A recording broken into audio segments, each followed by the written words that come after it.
Everyone's stealing our social security. Welcome to tonight's meeting, and it's no joke, April 1st, 2024. I worked all week trying to figure out something to do and didn't come up with anything, so you have to believe everything said tonight. City Council reports. Councilor Rosati? I'll wait for the airport update from no. Councilor Hutt? I had the opportunity to be a panelist for the kids at North Glen High School who are in the STEM program. They were doing projects on housing, so we got to go and judge different projects. And so it was about the housing crisis. Sorry, I'm out of breath. I'm running in the room.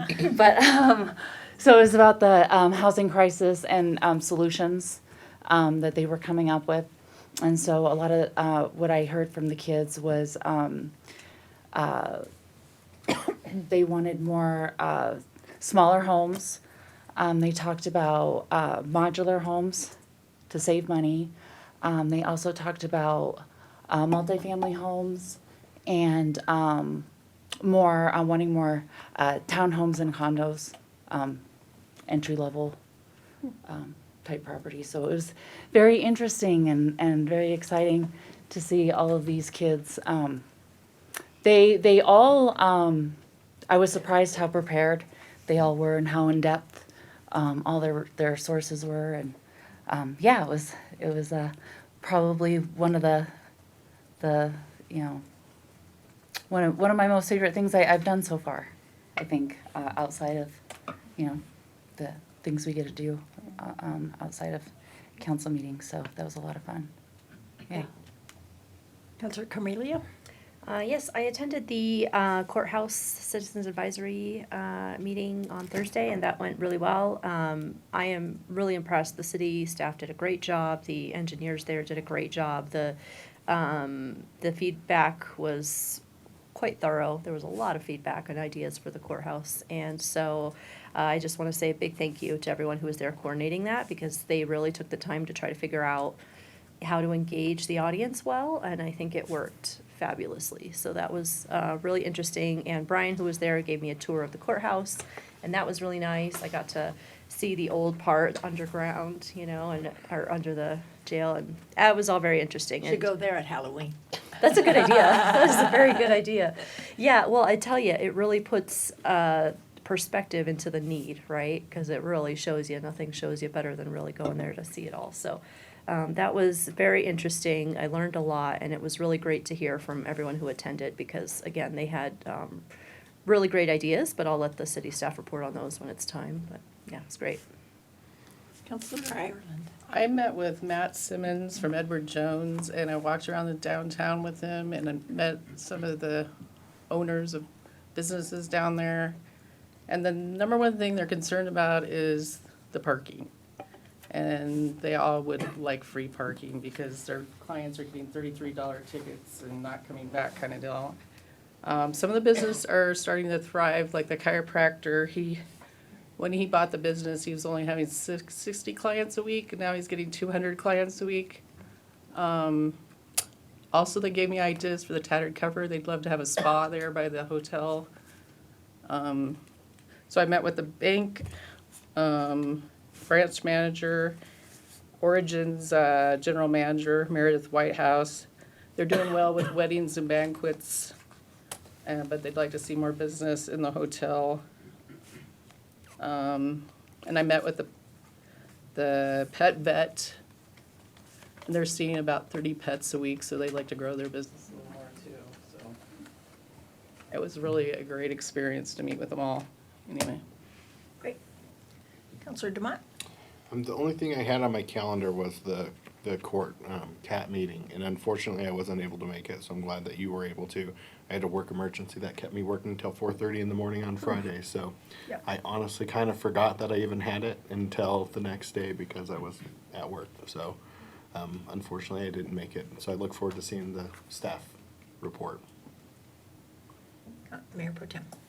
I also met with the Westminster Downtown Business Association, so that was fun to be able to hear from them. We talked a little bit about just future opportunities in the scope, the footprint of the Westminster Business Association, because there's so many businesses that are just outside of the downtown as well. So I encourage them to kind of look at it all as a little broader network, because those businesses are there and thriving more because the downtown is also thriving. Many of So, them have waited and waited for Yes. all of this to come, so Yes. they shouldn't be forgotten. Yeah, yeah. So, what else? Oh gosh. Dr. Cog? Oh yeah. Well, last week was Front Range Passenger Rail Board on Friday, and then this week is Dr. Cog study work session, and they're going to be going over the regional housing needs assessment. So that will be interesting. I definitely the next step for them is to do these sub-regional studies. So I'm going to be interested to see what they have to present. So yeah. So far, that's what I have. I had a Rocky Flats Subcommittee meeting on Friday. That committee is looking at from now to June 3rd, because David Abelson is retiring. He has been the person that's run Rocky Flats Stewardship Council since its inception, and he will be gone September, he hopes, but today he said maybe he could go till October, depending on what all we decide. So, but he didn't promise, so he is ready to get some answers. And so today was Rocky Flat Stewardship meeting, and 41 were on the call, and let's see, I'll try not to take 2 hours to tell you. It's coming down to, do we still need the Stewardship Council? It's run by DOE, and we all know what it's, that area is turning into with Fish and Wildlife and the museum, the trails, everything that's going on there. So that's option one. Option two is totally disband it, or let's see, keep it as it is, totally disband it, or option three is, and I happen to know from talking to the mayors that have water IGAs in Stanley Lake, they would like to have a coalition, so we make sure the testing is always done and whatnot. But in talking to City Manager Freitag and Attorney Frankel in a pre-meeting, telling them what's happening and happening quickly, because we have to have these answers by June 3rd to make this decision, that there's already a group, what did we call it, The Woman Reservoir. Woman Creek. Authority. Yeah, Woman authority. Creek Reservoir. Woman Creek Reservoir Authority. And all of those cities have representation. So, anyway, as we talk things through, that's a possibility. We don't have to create another something that maybe that can work. So, lots of work to be done, but here's the ringer. They're gonna put out a survey. Each entity gets one survey. And so I said as soon as I got it, I'd let city manager know, and whoever's supposed to be around the table with staff and whatnot, we will answer that survey and send it in. But they also said it's up to each entity to decide how, if, when you want to do public input. So that's the kicker, because I do know our calendar's a little tight, but this all has to be done by June 3rd. So that's where we're at with that. So we talked about that today. And then for the group, because we didn't have one way or the other for the handcuffing bill, tomorrow the chief could speak. And I've thought about it from 2 to 4 every night or every morning during the past week. And I do know that we've never trained for anything but handcuffing. and not putting the knee to a back or to the neck.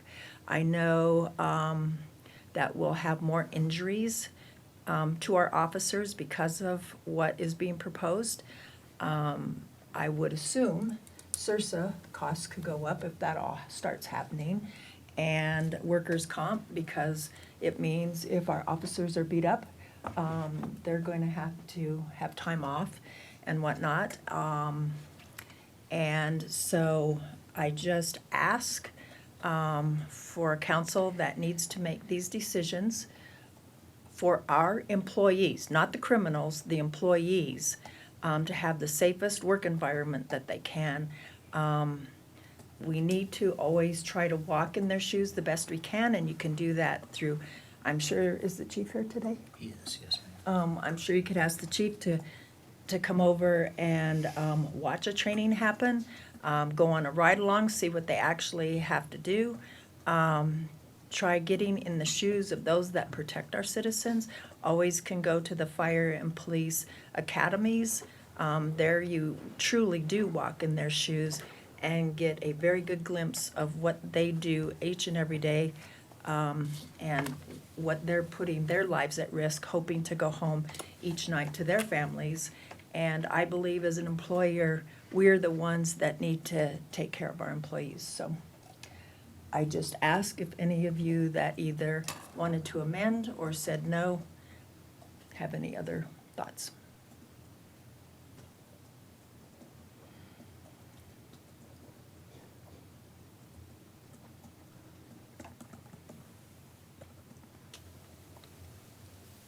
The 8th largest city in the state, and we used to be looked at for leadership. And so it saddens me that we will have none on this issue. And I'm sorry, Chief. Okay, what do you have? All right. Mayor, I do have two things, sorry, that I forgot. One, the business, so I also met with Matt Simmons, and he had a long list, it's a much longer list of issues that he's gonna send an email, so I'll forward that to everyone. He's gonna gather all the businesses, their issues. A lot of it has to do with permitting, time, and there are a lot of contractor issues that they can't get a hold of with anyone, all kinds of stuff like that. So he's gonna send a list for awareness. The second thing is for community table. So I sent you guys a sponsorship request, and this will come out of the sponsorship budget that we already have allocated. Councilor Island, I think you had a question on where it's coming from. Community Table does a lot of great things for Westminster and Arvada and surrounding communities, related to food insecurity and housing needs, and they have programs where they develop a lot of the unhoused and low-income folks who need career development and personal development. They actually have programs where before you go unhoused, if you need help with rent, for example, they'll pay your rent for the month that you need to get you on your feet. They do hundreds of different services, mainly in food, but a lot in housing. And I'm asking for us to sponsor their golf tournament. They have an annual golf tournament. We've never done it before. They're asking us now because they're actually moving from where they are to much closer to Westminster, so they'll be serving even more of us. And if we want to resolve the needs of the unhoused and the housing crisis and so forth, and we have this mechanism, I think that's one way we can do it. We sponsor lots of other things as a city. I think this is one of those that has the most impact that we can have. So the request is, so I'd like a poll. If I don't know who said yes or no, I haven't seen all the emails, but if you would like to sponsor it, I would like to know. Can you, sorry, I forgot to respond to you about it. What is the amount, and how does it compare to what we provide, sponsor for other entities? I'm supportive of it. I just wanna make sure we have the amount available. So the link, so I put the link in there, has the sponsorship levels and more details about the event itself, but I think what I asked for was 5, and there was a 3, and there were lower tiers as well. So I think the most was 10, and then there's 5, 3, and then there's lower levels. You had asked for 5, and I said no, only because it's not housed in Westminster. It's at 57th and Ralston, and I can think of several nonprofits within the city that would love $5,000, so.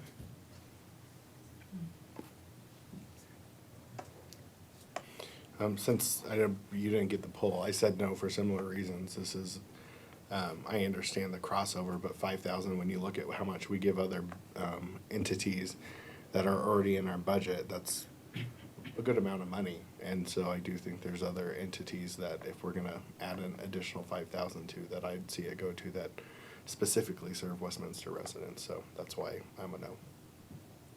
Yeah, so many of the nonprofits that we do give money to are not housed in Westminster, but they serve Westminster residents. Just want to make that clear. Oh, I'll stop. Go ahead. Christine had her hand partially up. I agree with Nancy and Dave. I mean, I don't even agree with the ones we have supported, so, all of them, so. I think we need to focus on Westminster residents, where we're handing out their taxpayer money.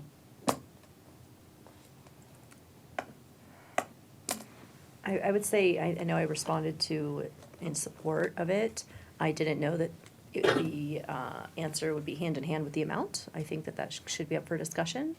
I feel like we do give to several nonprofits that are not necessarily housed within Westminster, but serve our residents. So from that point of view, I think that we should be able to discuss and come up with an amount, you know. and So the amount hopefully- is flexible. It's, That's what I'm saying, and so we can hopefully co-sponsor it with other folks and maybe give 1,000 or something. what amount would you guys be comfortable with? Mayor, could I interrupt real quick? Yeah. Just ask the staff to pull up the budget. So, we've, this is, why is that not going down? Oh, there we go. So from our, the council's sponsorship community table, they requested 7,500 and the council approved 5,000 for them this year. So I'm not so sure there is an issue. What Is that request is Human that? Services Board? Is that human? Uh, Yes. This is community table / Arvada Community Food Bank. No, Is how it was is the listed. title, It's, so this is it for. under Human right. Services or is it under our sponsorships? This is under sponsorships. Then it's already done. The golf tournament is for Well, 5, or? That's for them to choose what How- they For want them to to do. choose, that. okay. They choose. So they haven't tapped into that yet? No, they have Okay. not, Wow. that I'm aware of. Can anybody help me with that? They have not. Have not, okay. So, and when was the request sent, just to make sure it's not an old one, it's newish? Oh, excuse me. This is HSB. Yes. Okay, clarification. This is Human Okay. Services Board, not council sponsorship. And we can get further information for you, clarify. Yeah, so this is a request for the sponsorship. To Okay, sponsor, in addition to the in 5,000. addition to that. Okay. Because they are one of the orgs that go through HSB, Mhm. but they're asking if we want to also join this. So an additional. So the level, I think we can choose a lower level if it's more. I remember this coming up when we went over our budget last year, the sponsorships, and we were going back and forth over some of the groups we do. I think it was like CASA, we do a couple of different things, or, you know, there's a couple of them that had this crossover of both the sponsorship and a human services board. And so I just I'd like to have just some consistency or clarity in when do we do both, to what degree. And we did talk a little bit about maybe trying to get our hands around, if you guys recall, the understanding the Westminster resident service. I mean, obviously, we know that they're serving Westminster residents, but I just want to be fair with the other groups that we, you know, do the grants for, but also when, you know, I just Didn't would we like do to know both when. For CASA?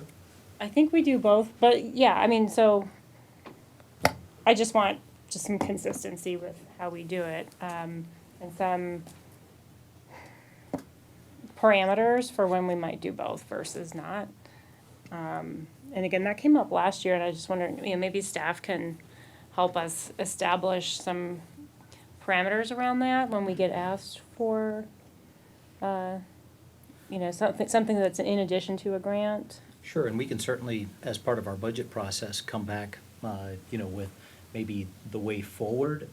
I just got a note that our sponsorship budget does have an uncommitted $8,000 remaining in it, so there is money available to be distributed. The question would be, does the council want to do that this year? But again, they've already been allocated through the HSB the $5,000, and there's currently nothing allocated to them separately in the sponsorship budget. But there's eight a left. funds remaining of $8,000 in the sponsorship budget. But That's good to know. to your point, kind of coming up with some rule sets, I think that sounds like a good idea. I think it's kind of going to be kind of hard to make a solution set for this one, but maybe for the 2025 budget. I remember stating that we should go to them and say, we're only giving one chunk of money. What's the most important thing to you? Where do you want that? And with CASA, we're in 2 counties, so they have 2 separate places. We have Ralston House that sits in North Glen, but all of our jurisdictions use. But to me, that's the fair, because we were giving like 2 and 3 and 4 things to little bits and pieces, and just, we need to say to them, here's where we're doing our budget. What is the most important thing to you? How much is it that you need? And put that in the budget, one time, one and done.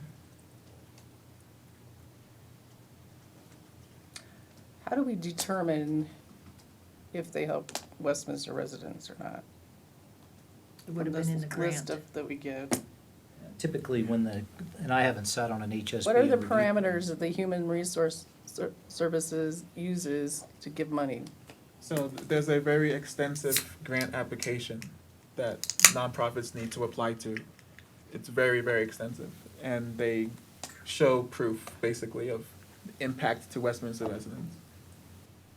And we have the staff liaison here. If you'd like to ask some further questions, Michael Parlow would be happy to answer any questions about how the HSB process works, because we're actually getting ready to kick that off, right? Yeah. Yeah.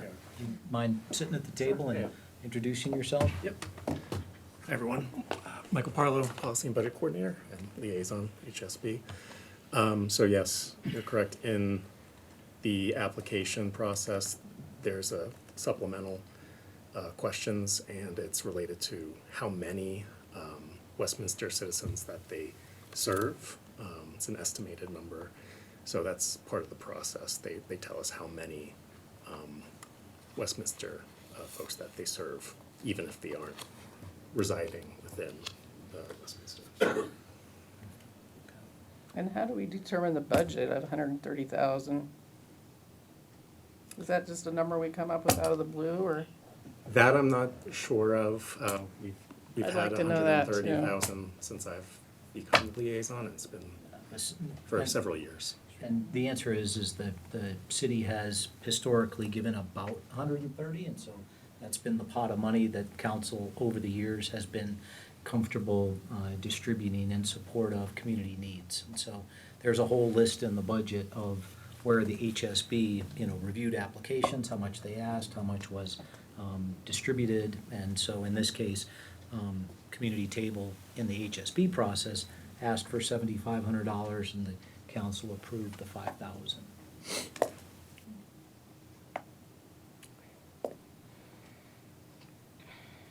Anything else? So to get back to the poll, is there a lower number you'd be comfortable with?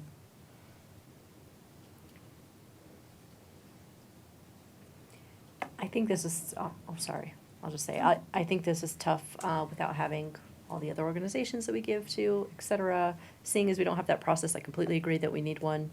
I still would be okay with a low dollar amount, seeing as they're already giving, another amount and we have pot of money available. I'd be okay with a low dollar, like 1,000. Counselor Dumont?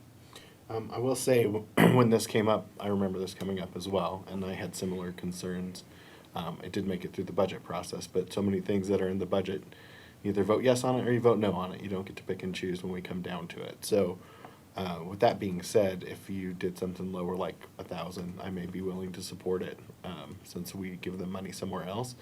But I would not go to a $5,000 limit, especially when we only have 8,000 free in our budget, because I know we're only in April, and there will definitely be other things that come up and requests that are inside of Westminster that we probably will want to support as a group.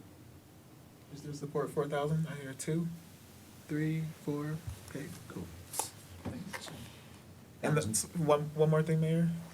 So the CNR vote on Thursday, are you going to talk about that, or? I've talked about it ad nauseum, so I mean, you guys can tell me what you think. I've told you what I think. I can tell you if you would like us to leave the roundtable, which is the only place that the FAA is going to listen to, and I've done a lot more research since this has been going on. If we want to have a voice in the Part 150, or if you want the Part 150 to do anything, there needs to be a CNR, because the FAA is going to look to them with any actual mitigation measures. And if there is no CNR, the most that they can do is study, is my understanding. They're not going to be able to take action, because that's what the FAA requires. So if you all would like to leave, that's your discretion. And so So, I've given my Can I view. ask Attorney Franco his thoughts? The IGA that the city is a part of contemplates a 30-day notice if a city wants to leave. And so if that's a step that city council wants to consider, we can certainly agendize a resolution for your consideration next Monday. Then you could start the clock running on your 30-day notice if you wanted to leave it. But this Thursday is the vote at CNR. And to my understanding, they're taking a majority, not a unanimous vote. Everyone at CNR needs to vote this Thursday. It's on their agenda. And basically, so you heard about Broomfield last week or 2 weeks ago. So Councilor Demott needs direction, I think now, because Thursday is the vote. And it's a majority vote. So the question is, there's 2 different votes. One is, do we leave CNR? And the other is, do we want it to disband? Those are 2 different votes. And that's happening on Thursday. So with the notice, then if we tell CNR we want to leave, we can still give notice. That still can be our notice. And I think that's what Broomfield did a week ago. I think they gave their 30-day notice, or voted to give 30 days. I don't know if they've delivered it yet.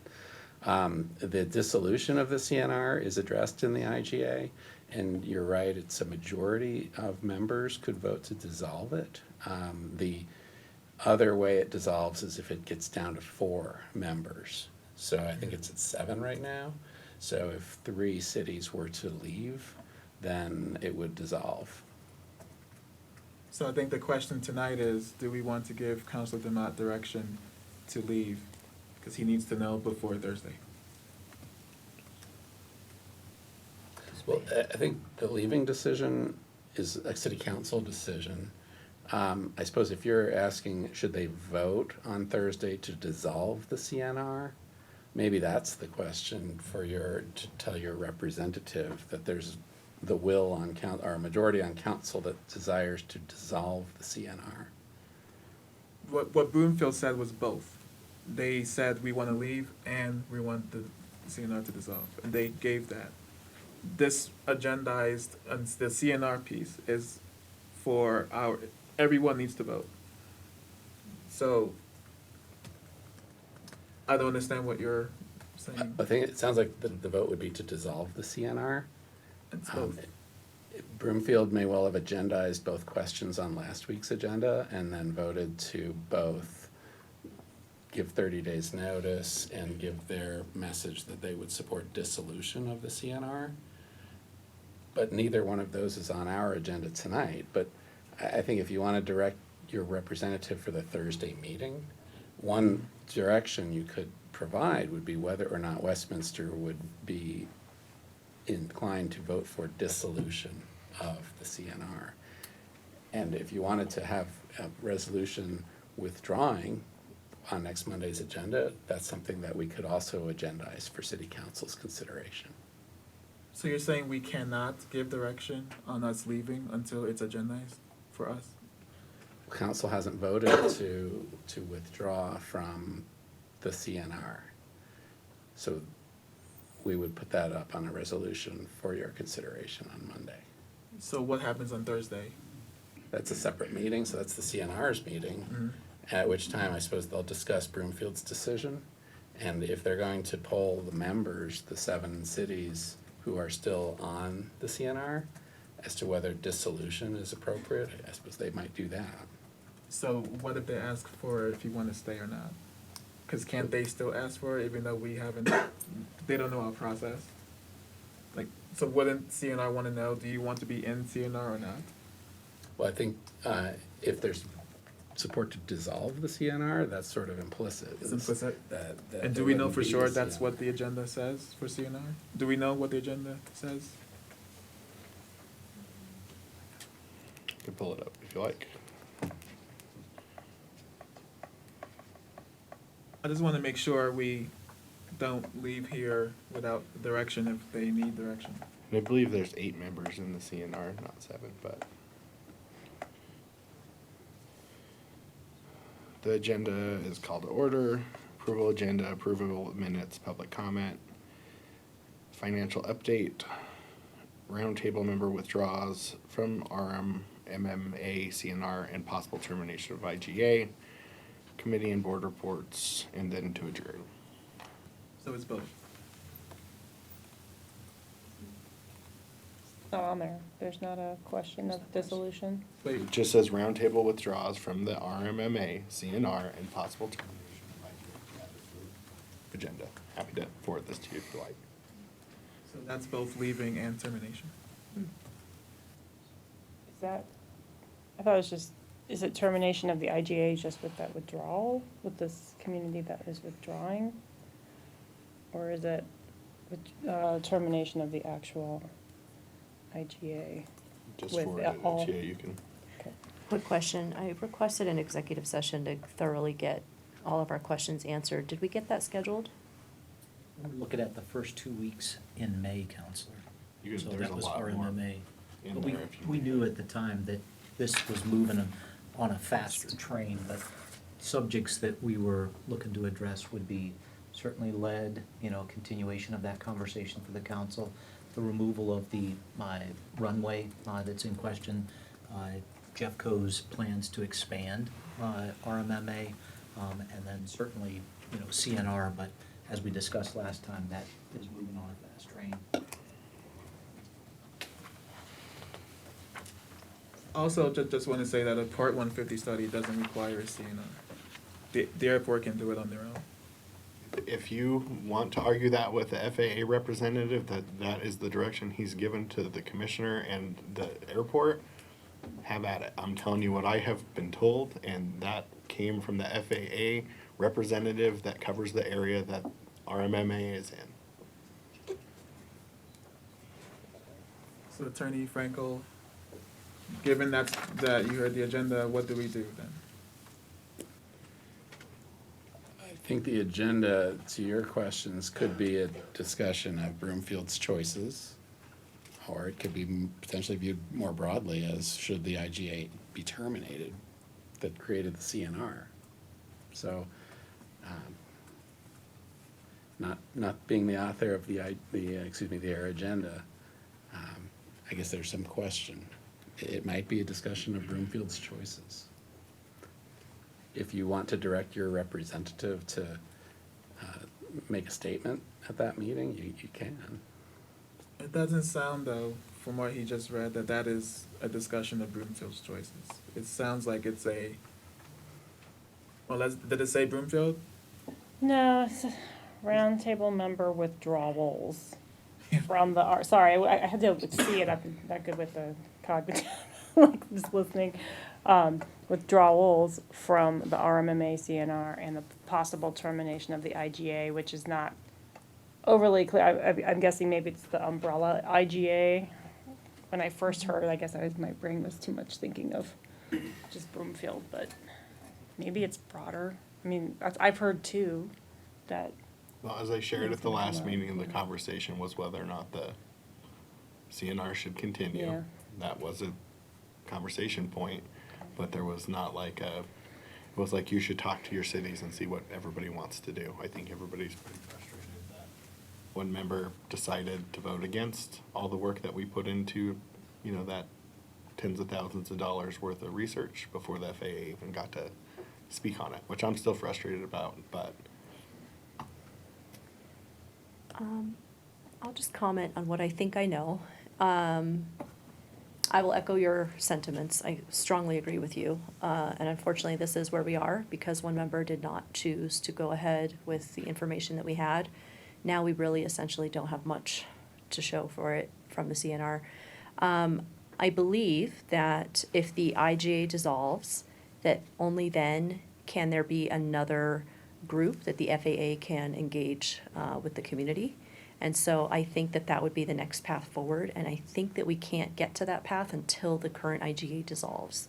I've also heard that the FAA representative has already been pulled from the CNR, that they're pulling him out.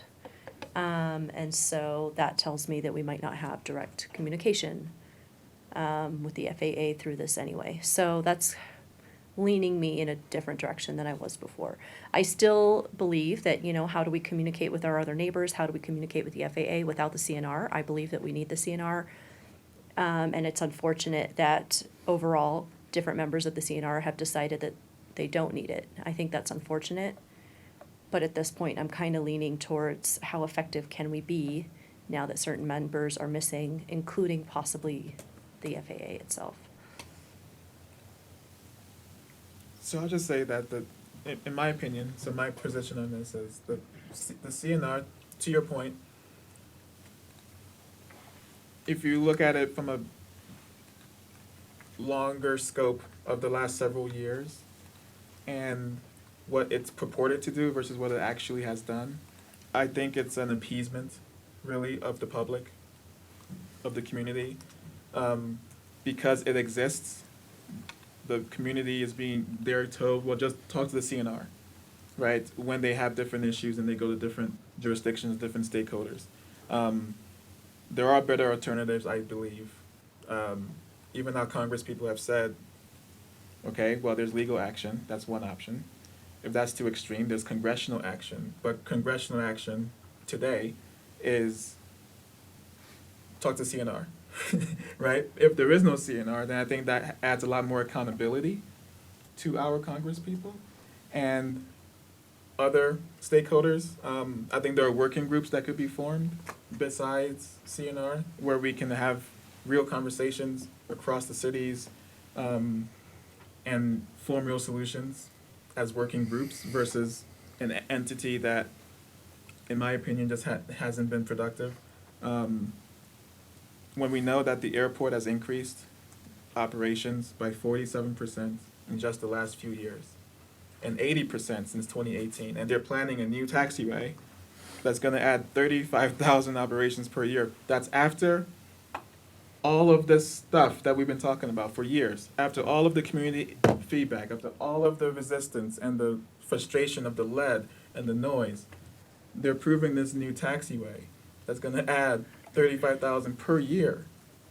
That just, to me, that indicates, and the fact that many other members of the CNR are frustrated with the entity itself, right? That it's not working. That's evidence to me that it's time for something new. It's time for a change. There are options, there are alternatives, but if we'll never get to those alternatives if we keep pointing to a group, a board, or council, whatever they're called, that committee of folks, it's not working. And to what I said about the Part 150 study, I think, if you look at Centennial, for example, they did a 150 study 10 years ago. Nothing has happened since then. It gives a recommendation of the noise corridor and how that could be, and then they give recommendations as to what you could do to reduce the noise, but nothing has happened in Centennial from their Part 150 study, and many other cities across the country. So I'm hopeful that maybe a 150 study could work, but that's not a reason to stay in this group. Because because they could do the 150 study without the FAA. It helps to pay. It helps them pay for it. My opinion would be we leave CNR and we figure out something new.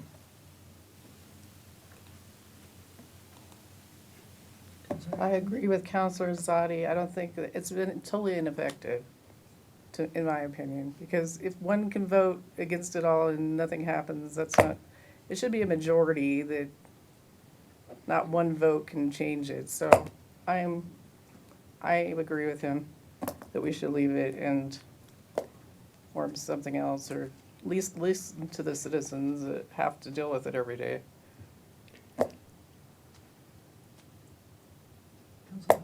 Yeah, I also agree. I would like, this seems completely ineffective, and I'd like the opportunity of trying something that might be effective.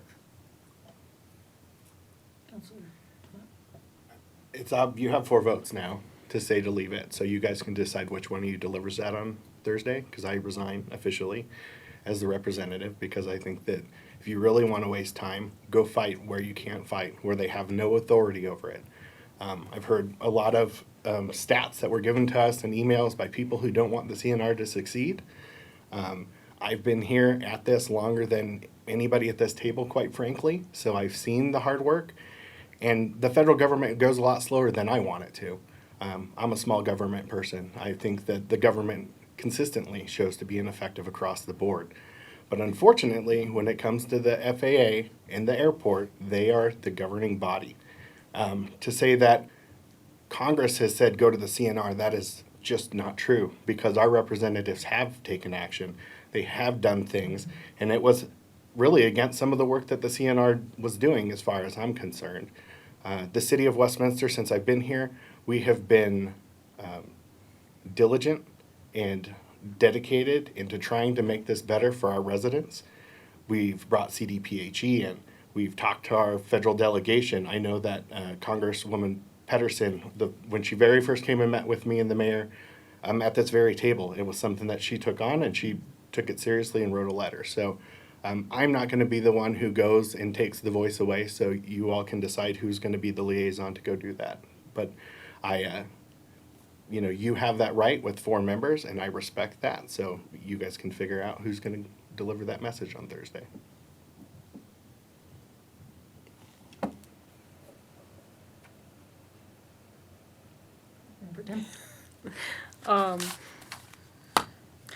I just had I don't know if the questions can be answered for today, or it's more of, I really just have questions about what do we do moving forward? And can we establish some parameters for, if the CNR is dissolved, what are we doing next? Like, I want us to be able to have a voice that in a formalized group that if it's not the CNR, is this new group going to have some ability to negotiate with the FAA? Where in this group does Jeffco come in with respect to the choices that they do have, the accountability they do have in the, for the airport? And I don't want us to be tossing away a group that has some standing with the government. I also hear and understand that it's potentially a defunct group if people are abandoning it. So I would just, to the point where we have put effort in and we want to have a voice, I don't want to just toss the voice away. And so whatever we establish coming forward, I mean, if it's just a group for all of us to hang out and complain between cities, that's not useful. So what are we replacing the CNR with, and does it have power to make change?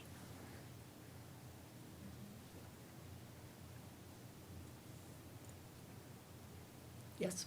I don't want to get into a position where we are worried about a sunken cost fallacy. I understand that this is something that we've been doing, but it really concerns me that Broomfield left. A lot of our constituents want us to leave, and they're talking about dissolution. Obviously, there's bigger issues to this group, or else these conversations wouldn't be happening. And so I think it is defunct. I think we're paying money, and I think we're worried about the time we've spent there already, but it's clearly not providing anything of value to our residents. Our residents have been very, very clear. It's hasn't done anything. Well, if we move forward into something else, again, do we have a voice with the FAA? How is Jeffco incorporated into it in terms of their decisions? I just would, I'm not against trying something new. I'm just cautioning us to think about how do we maintain a voice where we need to have it. Like, I don't want to not be able to make change because we are no longer in the right, federal bucket for a group. So if we do pick something different, I would want to make sure that we're talking to the FAA and say, well, okay, we don't want your CNR because we don't like that format. We're going to be going into this new, group that we're forming, and we want to be able to make recommendations, but are you going to listen to us? And if it's not the FAA, then is it then directly with Jeffco? Where I'm just asking this group, where do we have the most say? Where are those key decisions being made? These are all the same questions I have and the same concerns, and that's why I was hoping we'd be able to talk to our attorney first. But to Dave, are you able to tell us what a working group would look like? If a CNR is dissolved, Yes. no. So we just have uncertainty. Councilor Zadi? So two things. One, I'll say yes to everything you're saying, but to me, the question is there value? Has there been value, and is there value today? And it's not about the length, how slow government is. It's more about, is there actual value of having a voice to the FAA? I think there is, right? But I haven't seen the results of that. Not in Colorado. If you look at all the other cities and what they've been doing for all these years. But more importantly, I would wait. I would want to wait until the lawsuits are done with to see the results of that, because I think that answers a lot of those questions of, well, what's the new world look like? We can't really determine what the new world looks like until those lawsuits are done and we see the results, because those results could significantly change even having a group, right? We may not need a group. We may need a different kind of group. It depends on what the results of the lawsuits are. That could either shut down the airport, shut down some of the operations. Who knows what the results will be? But I would want to wait for the future to see the results of that.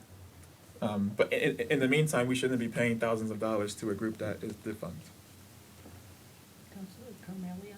And then Councilor Demore? I was just gonna say, well, to that point, can we wait? Do we need a vote right now? Quick question, what are our dues to the CNR? Remind me, it's like 3,000, I think, a year. Come on up, Teresa. Teresa Boko, Policy and Budget Coordinator, 3,600 for And this. we're paid up is until what when? has been approved. We're paid up until when? We haven't received a statement. We normally get it for April, and that would be for the next year's dues, I believe. Starts in So, June, if I yeah, remember. for next year. Yeah, so we have April and May that we've already paid up. What happens if it's defunct? If everyone leaves it? it possibly could fall apart anyway. As you said, I just don't. I'm not willing to throw away the voice of the residents with the group where it belongs. But to that point, two things I think about. We were just willing to give $5,000 to a golf tournament tonight. This isn't even a golf tournament. Two, if we're talking about expediency, but we want to wait for a lawsuit, lawsuits, that's not going to be expedient.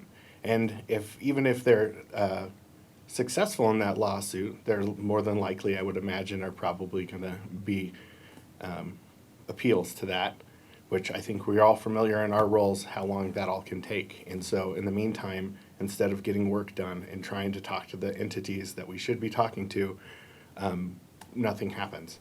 And that's always been my concern with it. That's why I feel like, just like anything, you should be going multi-path. This is one path. CDPHE was another path. Talking to Congresswoman Pedersen was another path.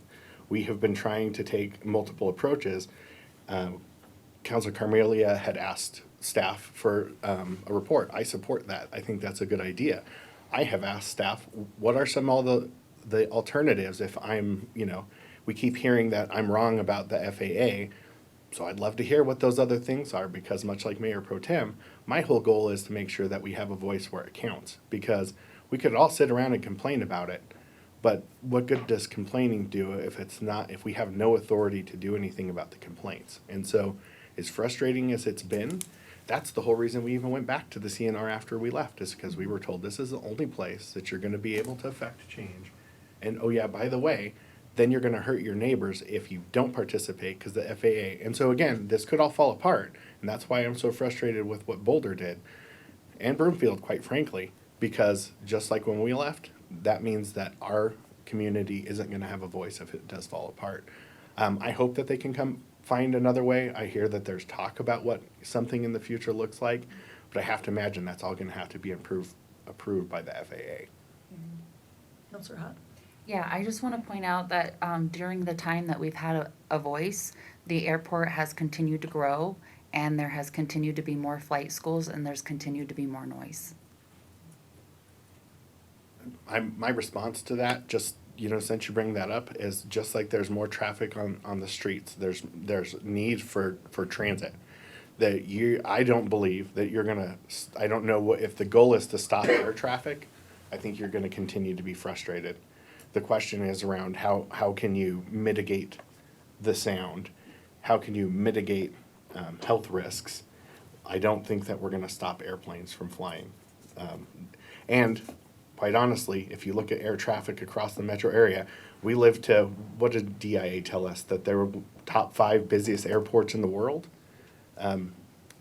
We're going to hear a lot of noise when we live that close to an international airport that is that busy. But the noise is getting worse. The noise is increasing. So whether it has to do with increased flights or not, there's no mitigation. So while we've had a voice, the noise has continued to get worse. And it's not a market force that's driving the airports to increase by 35,000 operations per year. They chose that. It's optional. It's not. They're not forced to. The FAA didn't force them to. No one's forcing them to. They said, we want to expand, and we're going to expand. And we're not trying to shut down the airport. I think the airport has a lot of great benefits. What we're trying to do is accountability. It's mitigation. It's basically saying that it's not okay to add 35,000 operations each year just because you want to make more money. That's what we're saying. That's a piece of just the response to what you're saying there. And the community table, that golf tournament, is to support a nonprofit that has done more for the community than the airport will ever do in 100 years. The community table nonprofit is an organization that has supported hundreds, thousands, probably tens of thousands of human beings, real people, not covered them with lead, not covered them with noise pollution. Have you seen the flights that go out of the airport when there's wildfires? So there's no benefit to that airport. There's benefit. Well, that's what you said, What Counselor. you said is you said, oh, we're supporting a golf tournament. And I was just responding that that golf tournament is to support an organization that has from a net positive standpoint, it's way more, way more than the airport has done. So let's not compare those two things. That's all I wanted to say there. Counselor Ireland, I didn't have anything to say. Thank you, though. Mayor Pro Tem. It's clear we're all really passionate about the community, and what I'm hearing is with respect to the increase in the air traffic. I mean, that's probably just a conversation more focused on Jeffco and the choices that they're making to expand the airport versus the role and purpose of the CNR, which I think are just two different things and choices and paths. And so if we are, and it's almost like, to me, just two different conversations to some degree. And so if we are more focused on wanting to have a say in some of the choices, again, that the airport and Jeffco is making, then that's a conversation we just focus on having. But if you expand, it's more noise, it's more lead. Well, yeah, I feel like that's a conversation we need to have with Jeffco then. There's The lead airport- and the there's airport airport, there's noise mitigation and flight paths and the lead in the fuel, and that's FAA and EPA, and then there's just expansion of the airport, which perpetuates some of these, environmental impacts. And so if it's the airport that we need to have a conversation with, then let's focus on that. Back to Thursday night's meeting. What's the desire? Obi, just, you want us to leave or we're gonna stay?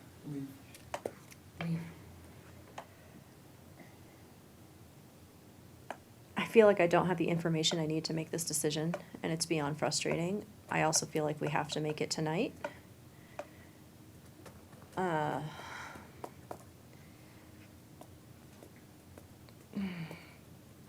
gonna say stay. I don't wanna be one of the communities that's making this decision for the CNR to dissolve until it dissolves. Leave. I'm gonna stay. Many of the same reasons that I've already mentioned, stay. And I must stay, so we'll be staying. Can you make the meeting Thursday? Yep. There's a vote for the dissolution of the CNR on Thursday, yes? That's a different vote, yes? I read the agenda to you. I don't know how they're gonna handle that other than what the agenda says. So if they vote, I'm hearing that Westminster would like to stay and not dissolve it. Those seem like two different things to me. Those are two different votes. So not to I would say also to stay and not to dissolve it, let it dissolve on its own, and then, because I'd rather wait to see what's next, before I would say, yay, let's go into the great unknown. Yeah, Same. for me. Same. Okay. So, finally, we can get to an agenda, but great conversation. Thanks, everybody, and first up. Good evening, Mayor, Mayor Pro Tem, councilors. Real quick with some updates for the community and certainly the council. Next slide. Great global cleanup. I mentioned this last week, want to mention it again. It's a big deal for our community. If you want to participate or simply to learn more about spring cleaning our earth and our community, you can go to our city website /special events. There's information there about the Great Global Cleanup. It does occur between, yes, Mayor? Can they sign up then, or do they call? I believe they can sign up online, yes. Is that Mr. Herrera Mitchell? Yes, good, yes. If you want to register, you can pick up trash in whatever designated area that has been identified, and you can do that during the period of April 17th to the 23rd. The city will provide all supplies and disposal of full trash bags. There is a volunteer celebration barbecue at City Park Rec on April 20th. That's a Saturday from 11 to 1 p.m. Attended that last year with several of the council members. Great event. even though we had good 6 inches of snow on the ground that day, so it was a little hard to pick stuff up. And it is co-presented by both Waste Management and O'Toole's Garden Center. And so a big deal here for the community as we continue to move through April. Next slide.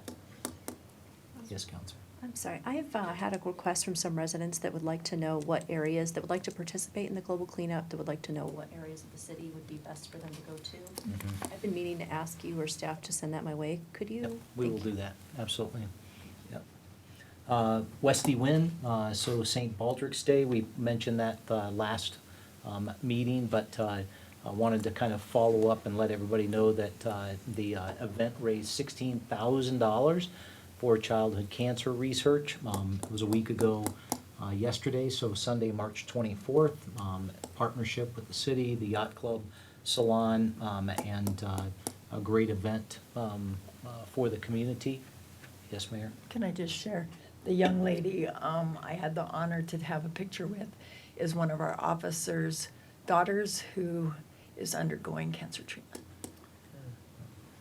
And then that last bullet there is still trying to work towards that $20,000 fundraising goal, so you're still able to make contributions to that if you go to the website that's listed there, stbaldricks.org/events/Westminster 2024. But again, quite the Westy win. Next slide.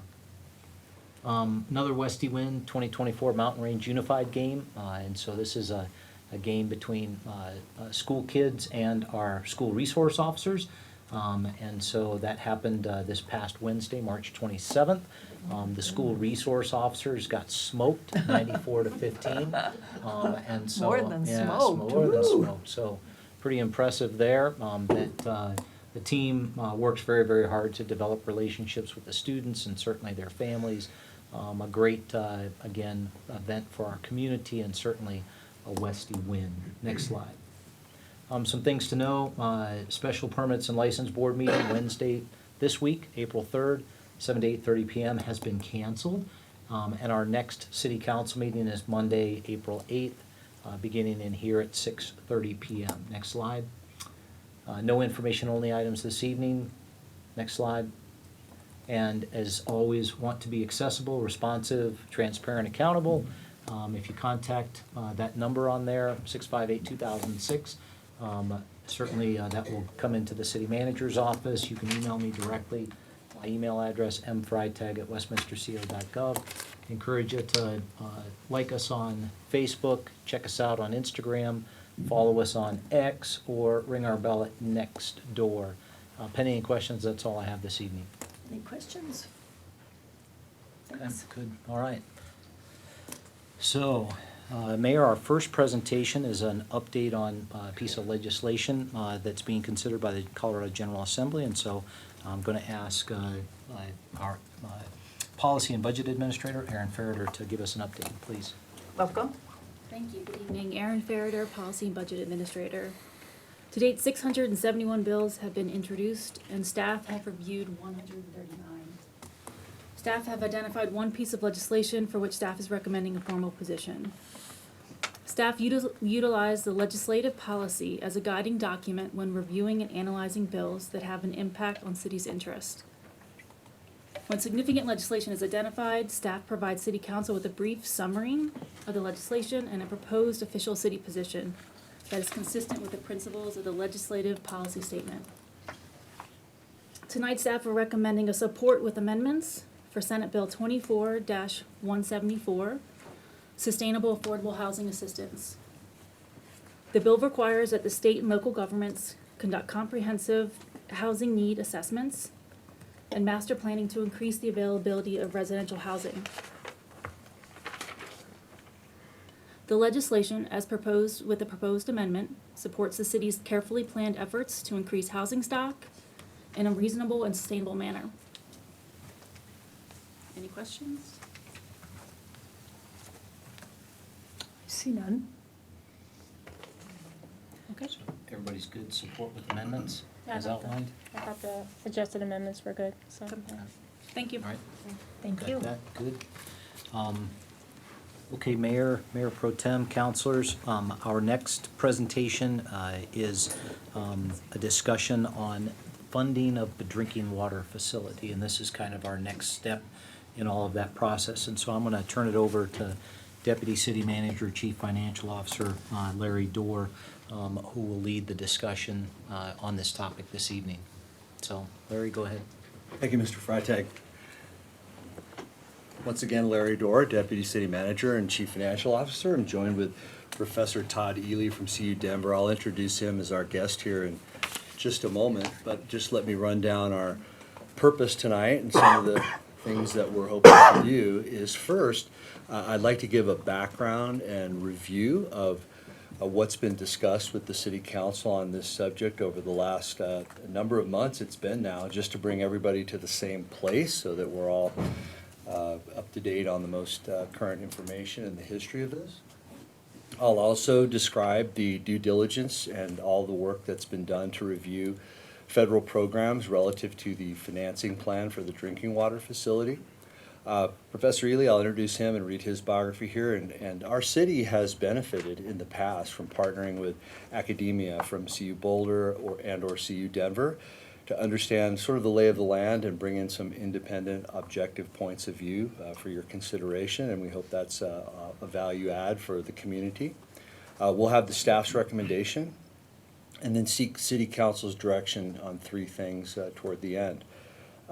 If I may ask, Mayor, if we could have questions at the very end of the presentation. And then one thing I'd like to just describe what is not present here that will be part of your direction later is I'm not here tonight describing any of the functions of the drinking water facility or its potential cost or design. That will come later. This is purely just a discussion of the potential for financing the drinking water facility and a review of the work that was done related to federal loan programs, federal grant programs, and so forth. So with that, Madam City Clerk, if you would take us to the next slide. As by way of background, last May 15th, I was present and described with our financing, legal, and engineering teams the various opportunities that were available to our utility to potentially finance, that feasibly finance and construct the drinking water facility here in Westminster. Staff analyzed three primary borrowing options on the merits of cost effectiveness, interest rates, administrative costs, and so forth. First, traditional revenue bonds, which are more familiar, and two federally sponsored programs, which I'll run down here in a moment. We involved expert independent guidance from independent outside financial advisors with Hilltop Securities and with external engineers who helped us evaluate the prospects of these financial programs from CDM Smith. One of the requirements was that the recommended financing plan, which we have before you tonight, would have to be feasible under the water rate structure that's currently in place that City Council approved for the 2024 budget, which involves a couple of variables, but the two main ones are here on the last bullet point, which is that long-term water rate increases would have to be 4.5% or less, and long-term borrowing would have to be 30 years in order to make the financing process feasible. So with that, next slide. And this is a rundown of what we looked at. First, under the federally sponsored programs, we took a look at the Water Infrastructure Finance and Innovation Act of 2014. This is administered by the United States Department of, the Environmental Protection Administration, and we've filed applications. We've undergone environmental impact studies that are under their review at this point. We've now been given credit review and an understanding of the interest rates involved with the WIFIA prospect, as it's called, and had a very close look at what it can offer. We've also given a close look at the state revolving fund, which is administered by the state of Colorado's Department of Public Health and the Environment, along with the Department of Local Affairs and the Colorado Water Resources and Power Development Authority. And taking a look at all of the opportunities and requirements there. In both of these programs, you'll see our outputs. The payment deferred terms offered by these sources can be advantageous to smaller or less financially robust utilities which do not have the operational and financial strength of a highly rated utility such as ours in Westminster. In other words, what this does is take smaller, more rural, potentially, utilities and bring them to an interest rate close to what we can do on our own as a utility.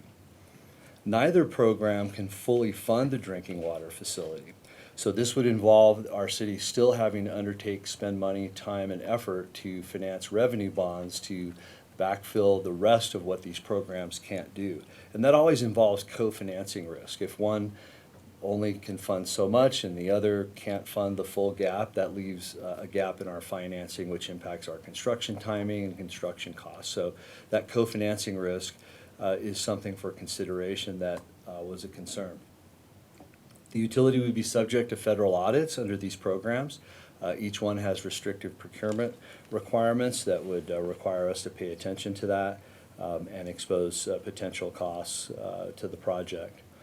And then finally, the programs do not allow interest rate earnings on the borrowing proceeds, unlike with the municipal court project, which is probably very familiar. That was just closed this past September. And in the case of the municipal court, our city was able to borrow money on COPs at 4.3% and invest and earn interest on those proceeds at 5.2%. That's adding some money for the cost of the project to pay for the project. And in the case of the drinking water facility, it could be as much as $5 million in impact on interest earned on those proceeds. So that's a bit of a rundown of our analysis. Of course, there's in-depth detail in council's packet. And I'd be remiss if I didn't describe a little bit of the background happening related to hopefully grant funds that might be available still to the city, but I want to give you a little bit of an update. One, under the state revolving fund program, we had hoped for potentially loan principal forgiveness. That is, the amount of the loan could be written down by the state revolving fund. And as a part of our due diligence, we were informed in writing that that will not be possible for Westminster. I'm disappointed to report that, but it's a bit of a reality under these programs. Also, we investigated thoroughly the Infrastructure Investment and Jobs Act, also known as the Bipartisan Infrastructure Bill, and unfortunately our city, not being rural and not being at a level of low income, would not qualify for funding under that particular act. We've also looked at the Inflation Reduction Act of 2022, and similar circumstances are present there in terms of what we might have available. However, I do want to end on a good note here before I introduce Dr. Ely, and that is that we have learned that our congressional delegates have been successful in pursuing funding for drinking water in Westminster, and we have been authorized two $960,000 federal funding earmarks that we're real excited about that can bring some financial funds to Westminster's utility. Two federal earmarks of $960,000 each. So with that gives you a little bit of the background of what we've looked at and analyzed and understood about these federal funding processes. I'll hold on my recommendation. You can probably guess what direction it will go here in a few minutes. But before I do, one of the things to receive your direction on is the concept of long-term debt. And borrowing. As I mentioned before, our city has benefited from getting some external analysis and input from independent academia, and we've done that in the area of our sales tax forecast and analysis with CU Boulder Leads. That's been beneficial to the community to have outside input on our economics. And so tonight, I'm pleased to welcome to Westminster Dr. Todd Ely, PhD. Dr. Ely is an associate professor in the School of Public Affairs at the University of Colorado, Denver, where he directs the Center for Local Government Research and Training. He is the director of the university's Master in Public Administration program and chairs CU Denver's Budget Priorities Committee. Dr. Ely's research and teaching focus on the financing of state and local public services, municipal debt, education, finance, and policy, and public and nonprofit financial management. He is the co-author of Essentials of Public Service, an introductory public administration textbook. Dr. Ely received his PhD in public administration from New York University's Robert F. Wagner Graduate School of Public Service, and prior to academia, Dr. Ely worked in management consulting and higher education administration. Welcome to Westminster, and thank you for sharing your thoughts and research on long-term capital financing. Well, first of all, thank you for having me tonight. It's a pleasure being here. And I was asked to give a little bit of background on capital financing, just kind of what we know from research and from the academic and practitioner literatures. So I did want to start just with some historical background. There really are two primary approaches that are used for capital financing. And often there's a blend, right, of these two approaches, really depending upon the project size and also resource availability, right, in the community. And so the two main approaches, the first one that many of us live with on personal finance is pay-as-you-go financing. And so the idea with pay-as-you-go financing is that over time you retain revenues, you save up funds, and you use that right to actually fund capital projects. Typically, this works fairly well, right, for smaller projects. The alternative, the second main approach, is what's referred to as pay-as-you-use financing.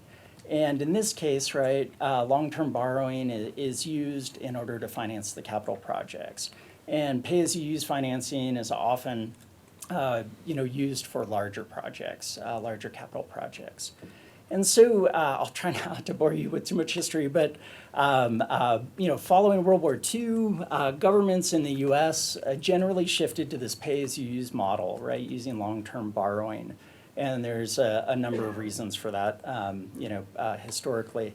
And then related to what you're talking about here, water projects made a shift as well to using long-term revenue bond financing.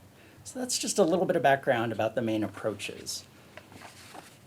The next piece, I just wanted to talk a little bit about intergenerational equity and fairness considerations with, capital financing. And so academic research generally supports the pay-as-you-use approach using long-term debt for financing capital projects, but there's some caveats with that. First, the debt incurred should not have a maturity exceeding the project's useful life. And second, the financing demands should be within the project or jurisdiction's fiscal capacity. In addition, the fairness consideration for pay-as-you-use, the logic behind this is that when you finance, using long-term debt, the cost of those long-lived assets gets spread out right into the future when the associated benefits will actually be received. So the thinking here and really consistently supported by researchers is that pay-as-you-use approach does support intergenerational equity. At the same time, it avoids, right, really big demands on the current budget, right, and avoids delays to needed projects. This notion of intergenerational equity has become even more important with increased population mobility that we see, right, in the U.S. today. And a little more on the fairness piece. Revenue bonds, which have been mentioned here already, when they're repaid with the charges or fees that are actually tied to the capital project that's being funded, it really does guarantee that the costs are borne proportionally by the users, right? The individuals that are benefiting from the project itself. So just got a couple more items here.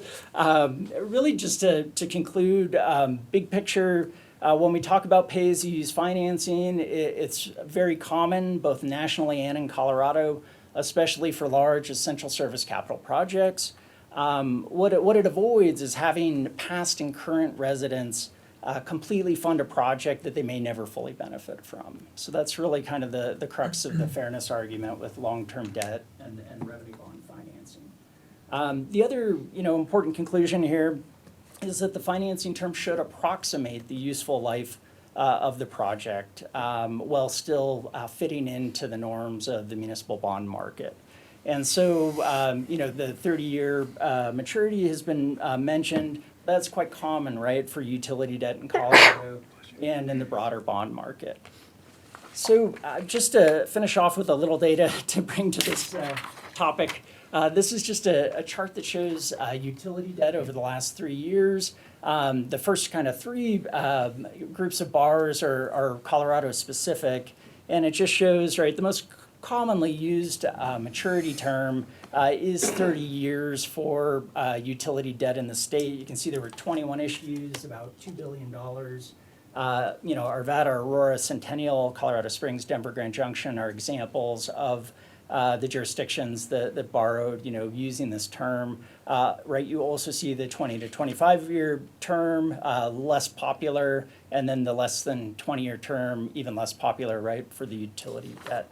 And then that last bar is just to show that nationally there has been activity, right, pushing even beyond that 30-year period, because a lot of infrastructure, like a water plant, will last right beyond a 30-year period. And we see some governments, nationally pushing beyond 30 years and extending those maturities even farther for utility debt.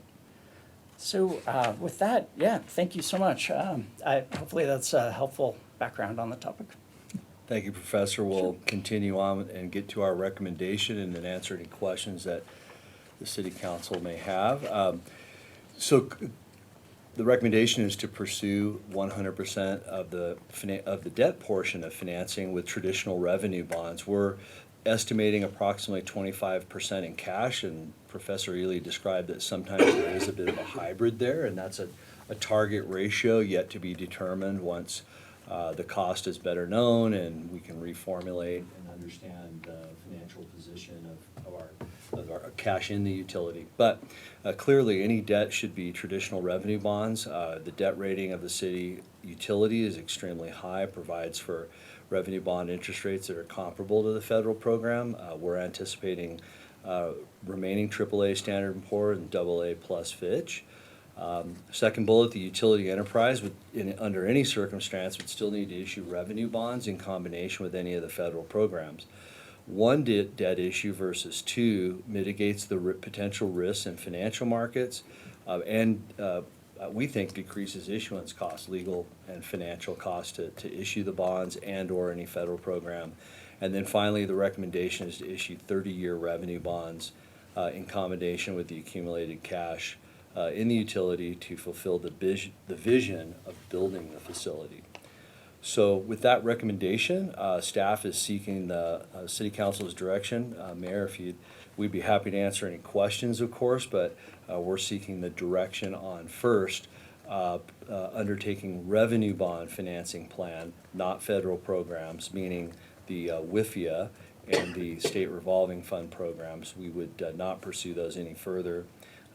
And proceed, number two here, 30-year borrowing term, and then finally, get your direction to schedule a study session for the drinking water facility costs. We're anticipating before June, having a percentage of design accomplished where we could better understand and communicate to the council and the community the estimated costs.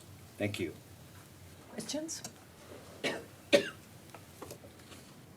Councilor Ireland? Do you know what the interest rate is on these bonds? Yes, we have a report. I think that our external consultant, of course, the interest rates move every day, had them modeled at about 4.4%. The municipal court was authorized at 4.3%. We would be bringing back to council at your direction a range, a not to exceed that would authorize the city manager to proceed. But we think probably 4.5% or lower at the current time.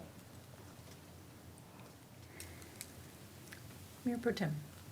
I had two questions. One, I was just curious to learn a little bit more about how we might use the two federal funding earmarks, the $960,000. But the second one is just more of what is the debt service in relation to these revenue bonds, and how does that relate to our overall debt service coverage ratio that we were trying to stay under. Thanks, let's see.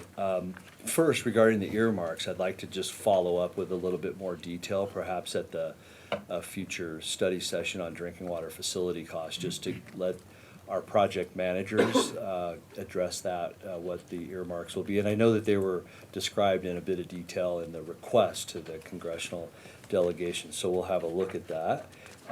Relative to the debt service, I think that if I'm looking at this correct, I think it's roughly 8 million per year. And I can tell you that all of that fits into the financial modeling that our policy and budget and utilities teams have presented to the city council in the past as to the annual debt service.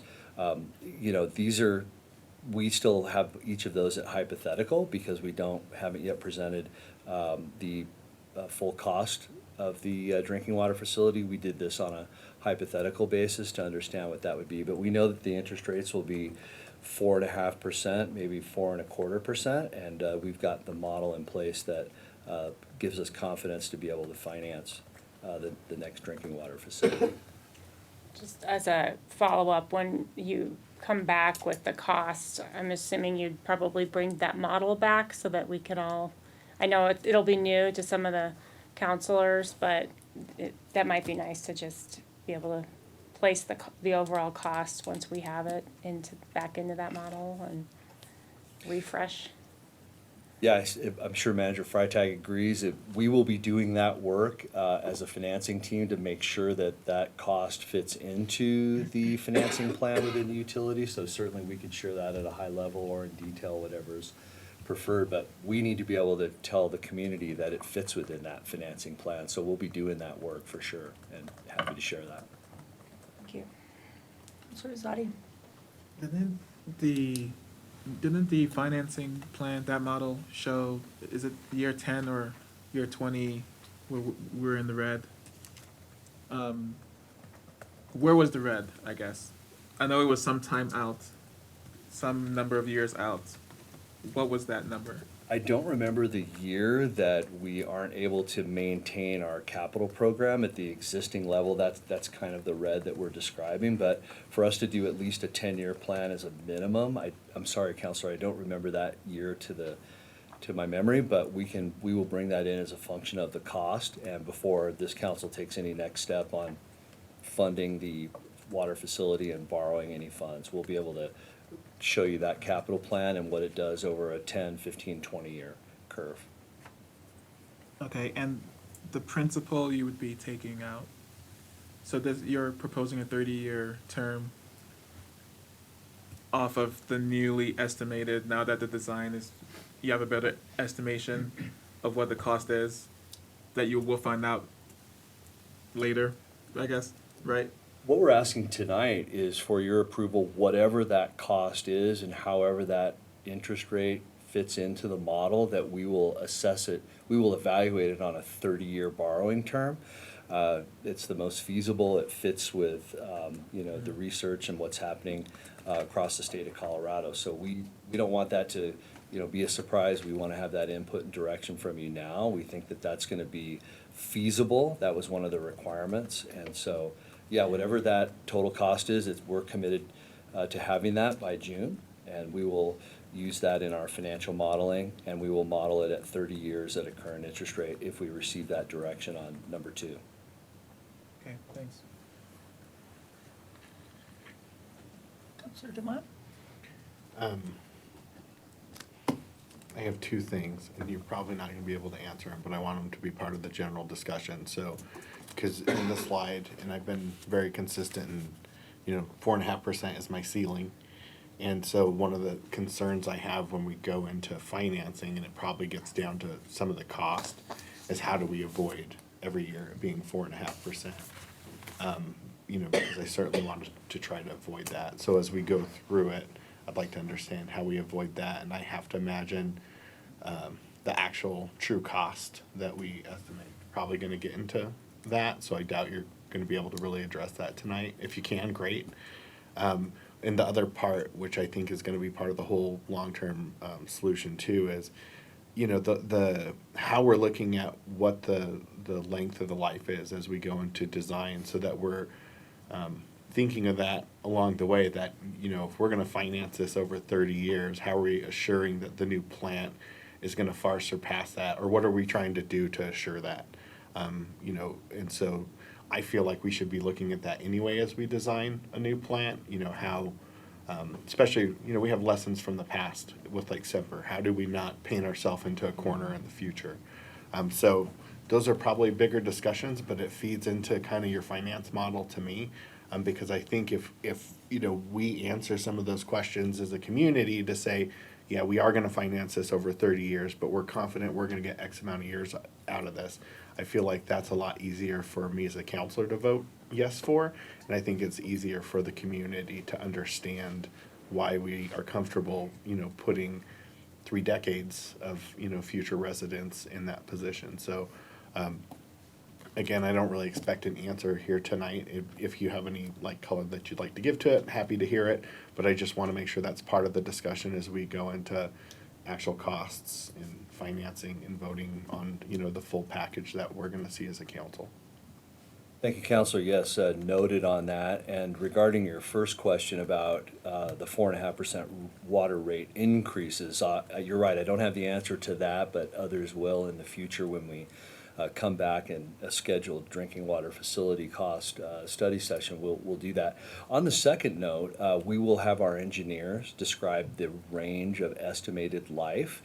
Our Public Works and Utilities Director and or our city engineer and our outside consultants can address that. And I'll tell you that they will be describing the exact same things to the people who will be loaning that money as well. You need to rest assured that anybody who's, you know, funding those borrowings, those ratings agencies that I mentioned earlier, they'll want to know, as Professor Ely described, that the facility will last at least 30 years or more and still fit within the norms of the revenue bond market. But we'll have some professional engineers describe that. Well, I appreciate that. And the last thing that I'd say is I thank staff for continuing not to leave any stone unturned, and I anticipate that we continue to do this through the life of this, because I know that I've seen us get creative as a city down the way from a loan to either refinance or find ways for us to save it and continue to pay. I imagine over 30 years there's probably a lot of different earmarks and such that we can get from the federal government or the state government to try to continue to, you know, make this as least impactful on the residents' pocket as possible, while maintaining a good infrastructure. So, Before I get to second go-around, let me ask if we still have first go-around. Counselor Carmelio? Thank you. I had it in my head and it just, anyway. I will say real quick, as the liaison for the drinking water, Citizens Advisory Team, I can confidently relay that they said the plant should last at least 100 years, so that triples the lifespan of the loan. So I wouldn't say that if I wasn't confident. They said it should last more than that, but that was the very least. So that part sounds good to me. makes me feel good as well, yeah. Verify? Why don't we'll have some engineers No. come and describe that here. Yeah. You might let them know the bar has been set. It has been set for 100 years, yes. If not 120, I think was the hope. But anyway, Word. so, yeah, that was my question. So to Councilor DeMott's comment, I realize that bonds are not something you ever want to set short-term. They're not something you generally want to change. But are there options once we say yes in the future to change this plan? Or is this locked in for 30 years and there's nothing we can do? We have we have a lot of experience doing this as a city. We've done, I would say, a couple dozen large revenue bond type transactions or real estate secured transactions. We have a lot of experience with this. Our own division manager of Treasury is a chartered financial analyst with 25 years service to the city, so we have a lot of experience. We also have a lot of capacity with our external financial consultants, Hilltop Securities. They've got a lot of experience. They do this every day in the professional markets, and they'll give great advice, as will our investment bankers, on callable securities and the best way, the least costly, most effective way to do this. But at some point, the council will make a decision to borrow the funds and build the plant. and contracts will follow, and funds will be in the bank to build it. Probably feels a lot similar to the municipal court. The funds have been borrowed, the funds are in the bank, it's being designed, and it will be built with a contract approved by the city council. So hopefully that gives you a little range of action and next steps. So in the future, in this 30-year plan, debt plan, we cannot change our course of action going forward. Is there a way 5-10 years in the future that we could still ask for or take advantage of other state or federal programs? Absolutely, yes, and our staff will continue to pursue those as we always have. We would also, if interest rates go down significantly at some point in the future, in the right circumstances, we would be able to refinance, but just as with a home loan, you borrow 30-year mortgage, build a home, you move into it. I don't think anyone wants to buy the utility, so unlike your house, you can't quite sell it, so you'd have to, as a city council and a community, be thinking very long-term that way. So, but yes, we will always be looking for state and federal funding to decrease our cost of capital as a utility, or become more efficient in our operations, or protect the safe drinking water for our residents. We'll always be looking to do that. Thank you. Counselor Hutt? I don't have any additional Okay. questions. Counselor Aaron? So my question with the whole project, it was meant to replace Semper, but it's only a 15 million gallon a day plant, and Semper's a $44 million a day plant. So what happens when we supposedly replace Semper with a smaller plant? How are we financing the rest of it? Yeah, Councilor Ireland, I'm only here tonight presenting the financing plan for our drinking water facility. So is this only for drinking water? Semper's gonna be for everything else?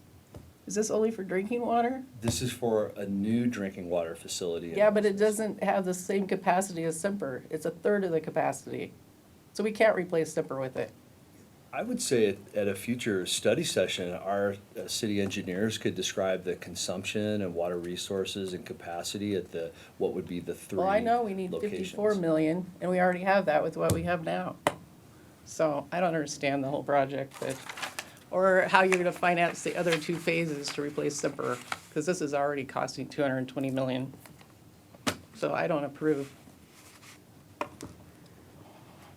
My question is, I kept looking for 20 versus 30 year, and what is that cost difference?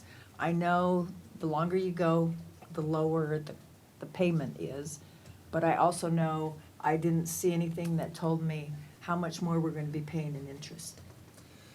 Let's see, and maybe, Madam Clerk, could you go back to the slide that Professor Ely had for us here? Just in terms of the approach that was described, that typically the life of the asset within what happens in the bond market is the best fit. I could certainly tell you that the interest rate will be very comparable between 20-year and 30-year financing. It won't be materially, substantially different.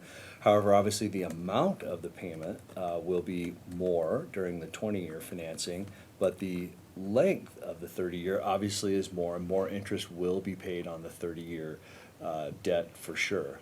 We could model that out when we have a better sense of the amount that would be borrowed, and can certainly follow up with information to the city council, but it will be more. The concept being is that those residents in years 21, 22, 27, 30 are then paying for the cost of the plant that they're using and enjoying. So I think that really goes to the academic discussion that Professor Ely described. So again, once we know the amount borrowed, and when it gets closer to the interest rate, we can certainly describe that. But it will be more total interest on the 30-year. The rate will be about the same. Any other questions, Counselor Azadi? Since we have Dr. Ely here, thanks for being here, by the way. Great presentation. I've been wondering this for some years now, and don't want to miss the opportunity to ask your brain if you can spit out a primer for us on public banks. Have you seen the concept of a public bank work? Theoretically, how would that finance a plant like this and that kind of stuff? If you can just give Yeah, actually, I've been exposed a bit to discussions about public banks, and there's some kind of experiments going on right around the country with them. And they definitely can be an option for providing low-cost financing for projects such as this. As far as how quickly something like that could be up and running and supporting projects in Colorado, right, I think that's not a near-term solution. And I'd also say just with, work I've done on kind of bond financing and municipal finance, the tax exempt bond market, right, is already subsidized, by, right, the federal government and the income tax system. So you really, it's difficult to find a better functioning, lower cost way to access capital for the long term than the municipal bond market. Largely because of the tax exemption, right, that passes on to investors. So I think the public bank is an interesting idea, and there might be, right, more of that approach in the future, but it's pretty difficult to beat kind of the efficiency of the tax exempt bond market and the low cost of borrowing for state and local governments. Okay, thanks. Anyone else? Okay, so the first question is, do you approve the revenue bonds? Yes. Yes. No. Yes. Yes. Okay, you have votes for that. 30-year borrowing term. Yes. I'd like more information first. To your point, I feel like that should have been part of this tonight. No. I would like more information too, but generally I think that you seem like you're on a good track, but I would like to understand that full cost between 20 and 30 years and what it's costing the city. Ditto. I also think that. So are you a full or a half? I guess I'd be a half if we're gonna ask for it. So we have 3.5, so who don't I Well, I have? would be a half, because I say yes to 30 unless Yeah. they come back saying 20 is a better Yeah. financial decision. With Amber. So it sounds like you need more information brought to us so that we understand what we're saying yes to. Got it. Okay. Drinking water costs.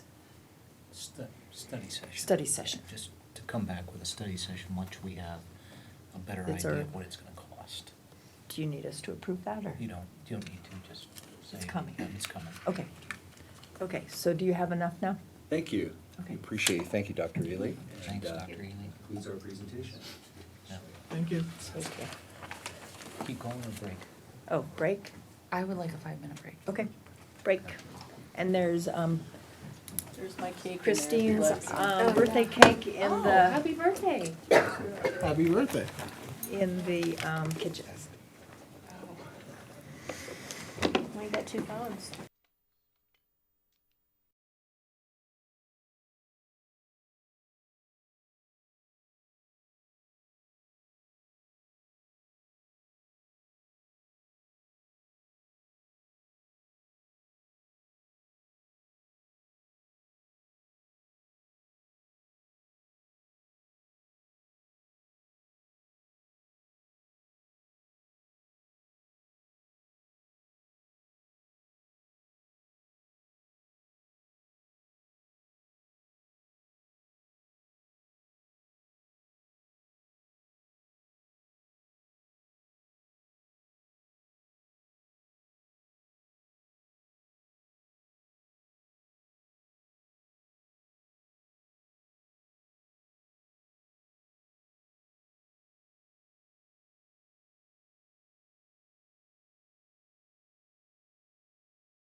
Okay. See if I would've had a sticky note.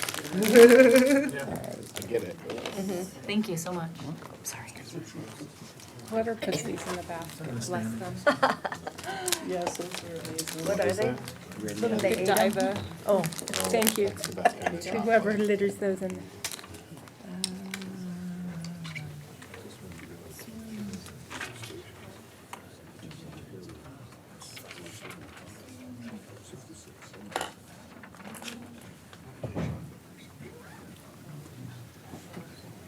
Give me 6 Skittles. Okay.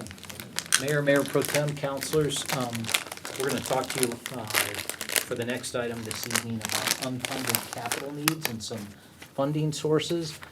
We brought this item, which is on our strategic plan, to the council back in July and had a big brush, kind of broad brush discussion about, there's certainly a need out there for some capital projects, and more importantly, we got to figure out how to fund them. And so we went to work over the past 6+ months and kind of really drilled down into what those needs are. And you're going to get 3 kind of sub-presentations this evening. 1 is on roads, 2 is on North Side Rec Center / library facility, and then 3 is on the fire department's capital infrastructure needs. Most importantly here is don't like bringing you a problem without a solution, and so I think the goodness of this presentation will show that we have solutions to address these identified shortfalls in our unfunded capital needs. And so I'm going to pitch this over to Assistant City Manager and Chief of Staff Chris Lindsay, who will get us started. So Chris, go ahead. Thank you, Mark. Good evening to everyone. Happy to be here tonight talking about our capital needs. As Mark mentioned, we're going to talk about 3 areas of focus tonight: our increased streets maintenance costs, rec and library services in North Westminster, and also a renovation and expansion of the city's fire station network. Staff has identified these as the 3 most critical areas of next capital investment in the city. This follows along with your strategic plan, with the city's strategic plan, strategic priority 5, robust infrastructure, providing safe and equitable access to core services and amenities by safeguarding and maintaining and improving the city's water, wastewater, stormwater, mobility, and roadway systems. And specifically, action item 5.3C, develop recommendations and an associated action plan for addressing deferred maintenance on infrastructure, roads, facilities, and equipment throughout the city. I'm going to guide you along a number of sub-presentations tonight, and we're going to start off this evening with our Public Works and Utilities Director, Paul Knippel, to talk about streets. Good evening, Mayor and Council. What we're going to talk about tonight is the street pavement, the asphalt itself, not really the curb and gutters. The asphalt is a driving surface that we have in the city. We have a system by which we measure and produce a pavement quality index of all of our streets. It's an industry standard. Our neighbors in the Denver metro area and throughout Colorado, and in fact the United States, use if not the same, a very similar way to measure the quality of your pavement. One thing to point out is that we look at the asphalt pavement in general has a driving surface on it, which is about 2 inches of asphalt, and then underneath that is another 8 to 10 inches of road-based material. And so the road-based material is really the structural part of the roadway, and the asphalt is your driving surface, provides the skid resistance, the smoothness of the roadway, and prevents, one of its significant roles is to keep water and moisture out of that base material. As water begins to get in there, it freezes, thaws, it causes it to get soft, and you lose the entire integrity of your pavement, and you're up for a rebuild. So when we look at the condition of the roadway, we're looking at the entire full depth of the roadway, not just the very driving surface that you see, but the entire thing. It's relatively inexpensive to perform preventative maintenance and rehabilitation as opposed to full depth reconstruction. And so the city, I can say, From what I understand, in the past few years, we've been able to avoid a lot of full-depth reconstruction. We've had a lot of surface treatments and a lot of preventative maintenance. And so the presentation tonight is just sort of where we're trending with that, and just to bring to your attention where we're going at the current level. So what I have here is just some examples of some of the rating. It's a 0 through 100 scale, the 100 being the best and 0 being the worst. They're from working left to right. A pavement that's in excellent condition is just that. It's brand new and has no sorts of defects on the surface or in the subgrade. And then as you begin to work to the right, you begin to, the pavement's begun to oxidize, some cracks are showing up, and you may have some changes to the characteristics of the surface of the pavement. Maybe it's loses some of its skid resistance, maybe you're getting some rutting. There in the fair condition, the pavement is still fair, there's cracks, but you can see there's an awful lot of crack sealing that's gone on with this particular example. We have other ways to seal cracks when it gets to a point. This is probably an extreme case of crack sealing. You can do an overall surface where you put a slurry down and you can cover the entire surface if you have enough cracks. And then on the right, this visual may not really tell the story, but this pavement that's in poor condition would have significant degradation of the structural integrity of the pavement below the driving surface. So this piece of roadway is probably too far gone at this point to do any sorts of rehabilitation or maintenance, and would need to be rebuilt. Right now, our overall rating in Westminster is a 54.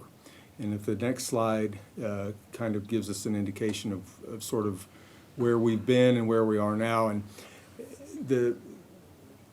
so along the bottom is the bottom axis there is the years, and then the funding on the left vertical is basically in millions of dollars. So in 2017, we had roughly $10 million of funding going into pavement maintenance, and we had still a fair score. That wouldn't be considered a good score. That would be a fair score.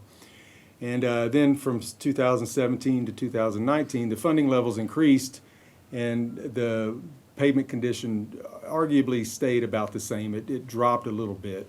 Some of that could be attributed to rising costs in asphalt. We're really having to work against inflation quite a bit with this. And then 2020, COVID happened. There was a drastic cutback on contract work. We just left it to our street crews, and they have, as capable as they are, they have limited ability to really affect a change in the overall maintenance of the city. And the pavement pavement quality index dropped. 2021, we had our chief supplier of asphalt went offline.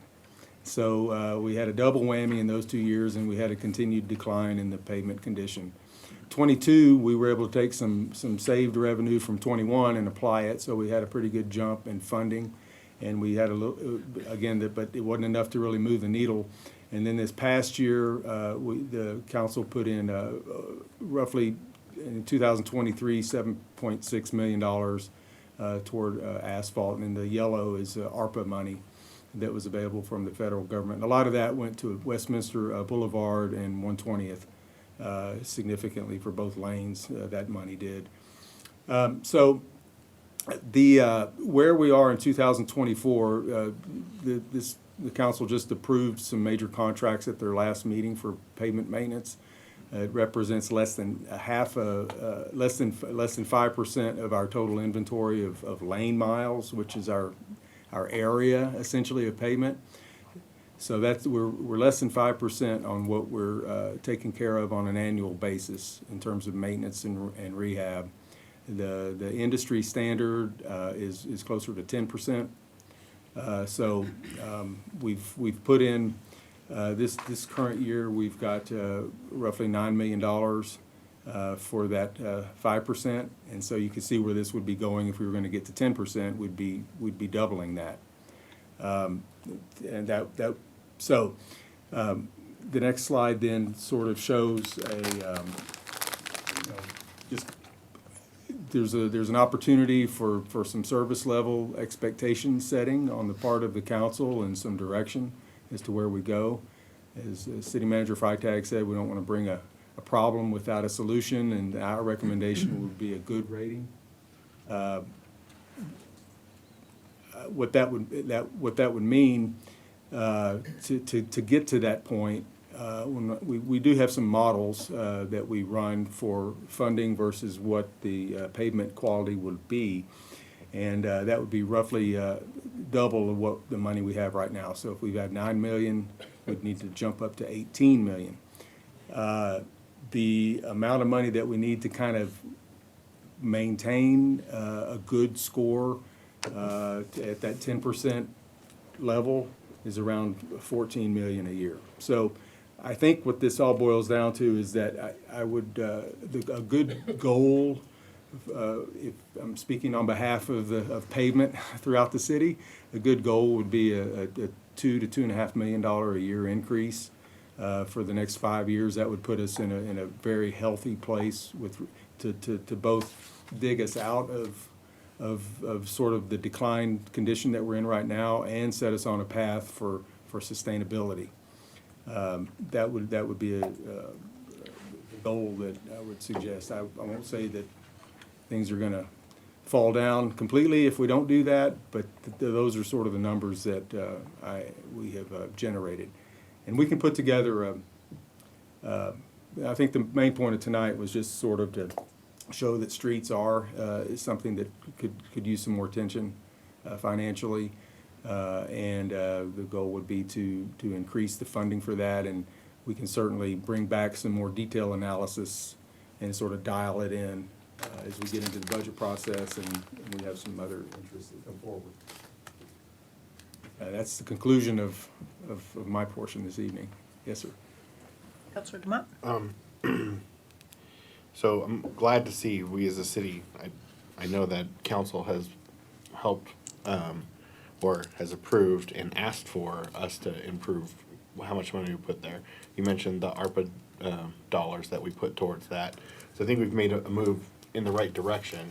And to your point, I think we probably still have room. But one of the things I'm curious about, so you showed where we're at in this index from 2017 to 23. And so it would be interesting to be able to see the prior 10 years if we have that available, just because I'm curious where we rated. And then the other thing that you may not, that I don't see in the staff report is where do we rate in the state average and national average as far as our, the quality index. And I know not everybody probably measures it necessarily exactly the same, but it would be nice to know where we rate. I recall when Manager Freitag joined us here, I know that you'd seen different situations and where you came from before, so I know that we have work to do, but I also know we're not the worst out there, so it would be nice to just kind of understand that in terms of where we rate as a city. I'm glad you asked that. I do have data from the Asphalt Pavement Association in the Denver area. There's 102 cities that were surveyed, and the average there was a score was a 69, which is right at the good level, and we were at a 54, and so we were in the bottom quartile. But your point is probably accurate. Not everybody's measuring things exactly the same. So I would, but it is somewhat of an indication. I don't think it's great. Thank you very much. Councilor Carmelli? I heard you mention what the industry standard is for how much of the roads that we are taking care of year over year, which I believe you said was 10%, correct? Can you tell us what the industry standard of how much cities are spending that are comparable sized cities to ours for their roads year over year? So in that report, Broomfield, for example, was they're right at 10%. And they're spending $14 million a year. That's helpful. And then, according to the report, yes. Okay. And then the suggestion was to increase spending by about 2 to 2.5 over the next couple years, you said?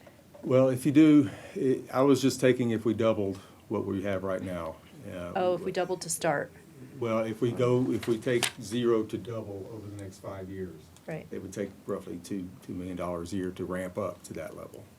Okay, because if we're at 5 million now, that means we're about the third, I believe or how much is our spending right now on our roads? In '24, we were at, we're at roughly $9.6 million with. Okay, Actually, the contracts that we have that are going to be contracted work are $8.8 million, and then we have materials that we purchase, but, so it's roughly $9 million. okay. I misheard the 9 for 5, sorry. Okay, so that makes sense. So then that would bring us to where we should be in the next 3 years, essentially, and that would give us, yeah, well, 3-year goal to be where we're at. I guess my next question is there anything that we suggest? I mean, this looks like a ramp up, which is one option. Or would just to look at all of our options, if we did a lump sum of, bringing us up to where we should be in the next year, would we have the resources and the time? And would that save us long-term, or would that hurt us? We'd have some resource limitations on just with the city to be able to push that out, and then the market itself, I think. So, well, one of the models had it jumping to $24 million to take us up to a good level within 2 years. And I don't know if that's real. It's not realistic probably financially from the city's perspective, and then just in terms of the output, I don't think we could get there. On the other end of the extreme is to not do anything or to hold the line, and I think the city would really run the risk of some significant degradation over the next 5 years if we don't at least keep up with some of the inflationary pressure that we're seeing from asphalt particularly. But then, so there's more of an aspirational to get better, which we're talking about moving from a fair score to a goal, a good score. But if it goes the opposite direction, it'd be very difficult to get out. So remember that the more money that we can spend on taking care of the good stuff and the things that we have right now, the better off we'll be longer run. Yeah. So I probably That's added more helpful. in there that you wanted to. No, I think it's good to have on record what the options are, so that's helpful. And then, this is the part you may not know, is where does the money come from? Where else in facilities? Do we have options about where this might be taken from? Or is this just an ask for more? So the operational budget and then is the line item part that where we buy the materials. The other part is the capital, general capital improvement fund, where the bulk of these projects come from, the maintenance projects that we contract out, the things that were approved last council meeting. And so those come from just the general fund appropriation with the budget. Now, the general fund does receive revenue streams that are applicable to street maintenance in particular. And so there are several of those. Many of them we may not have control over, but we do have some control over the road user fee that the city sets, that right now is $6 per water meter, generates about just under $4 million a year.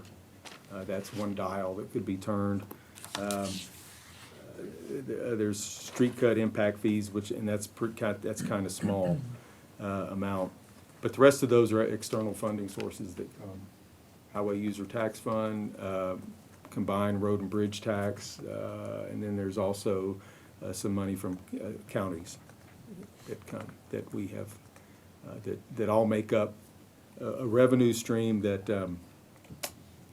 goes towards streets, so. Thank you.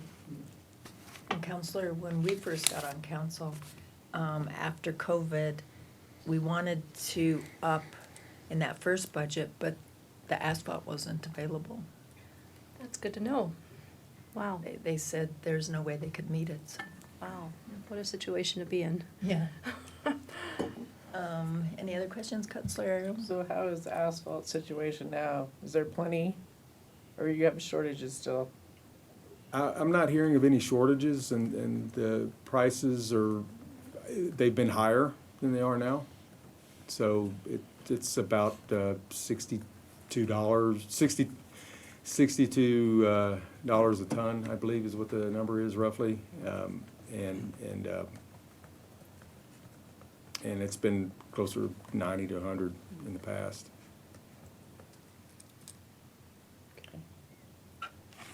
You thinking?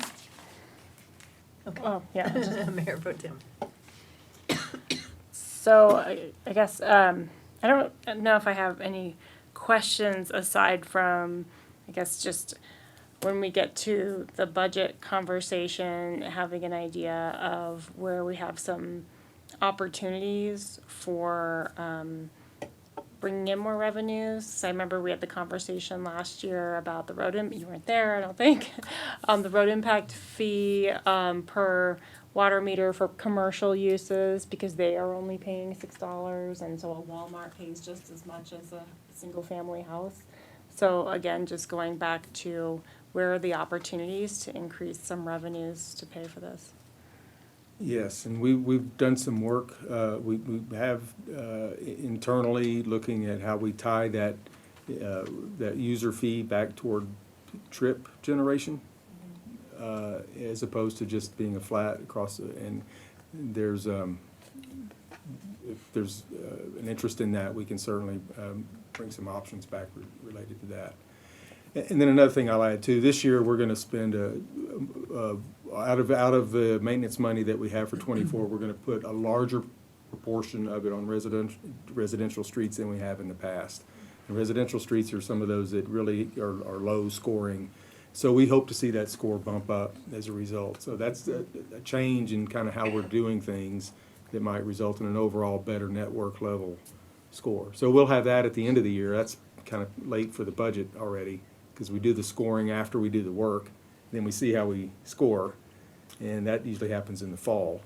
But, so there's a couple of things there. One is what we're doing and how we're doing business, and then the other one, we can look at some of these revenue streams and bring back some options on that. Great, thank you. Councilor Zadi?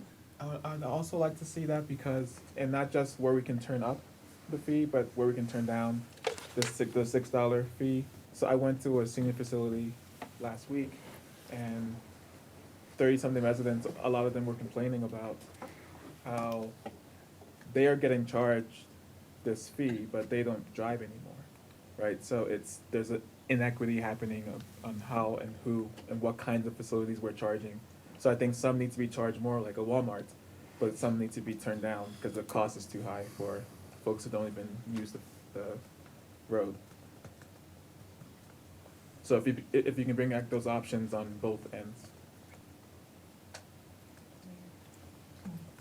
To that point, we had asked, and I don't know what the conclusion of that was. Over the last couple of years, we had talked when we did the increase to go to households or dwelling units.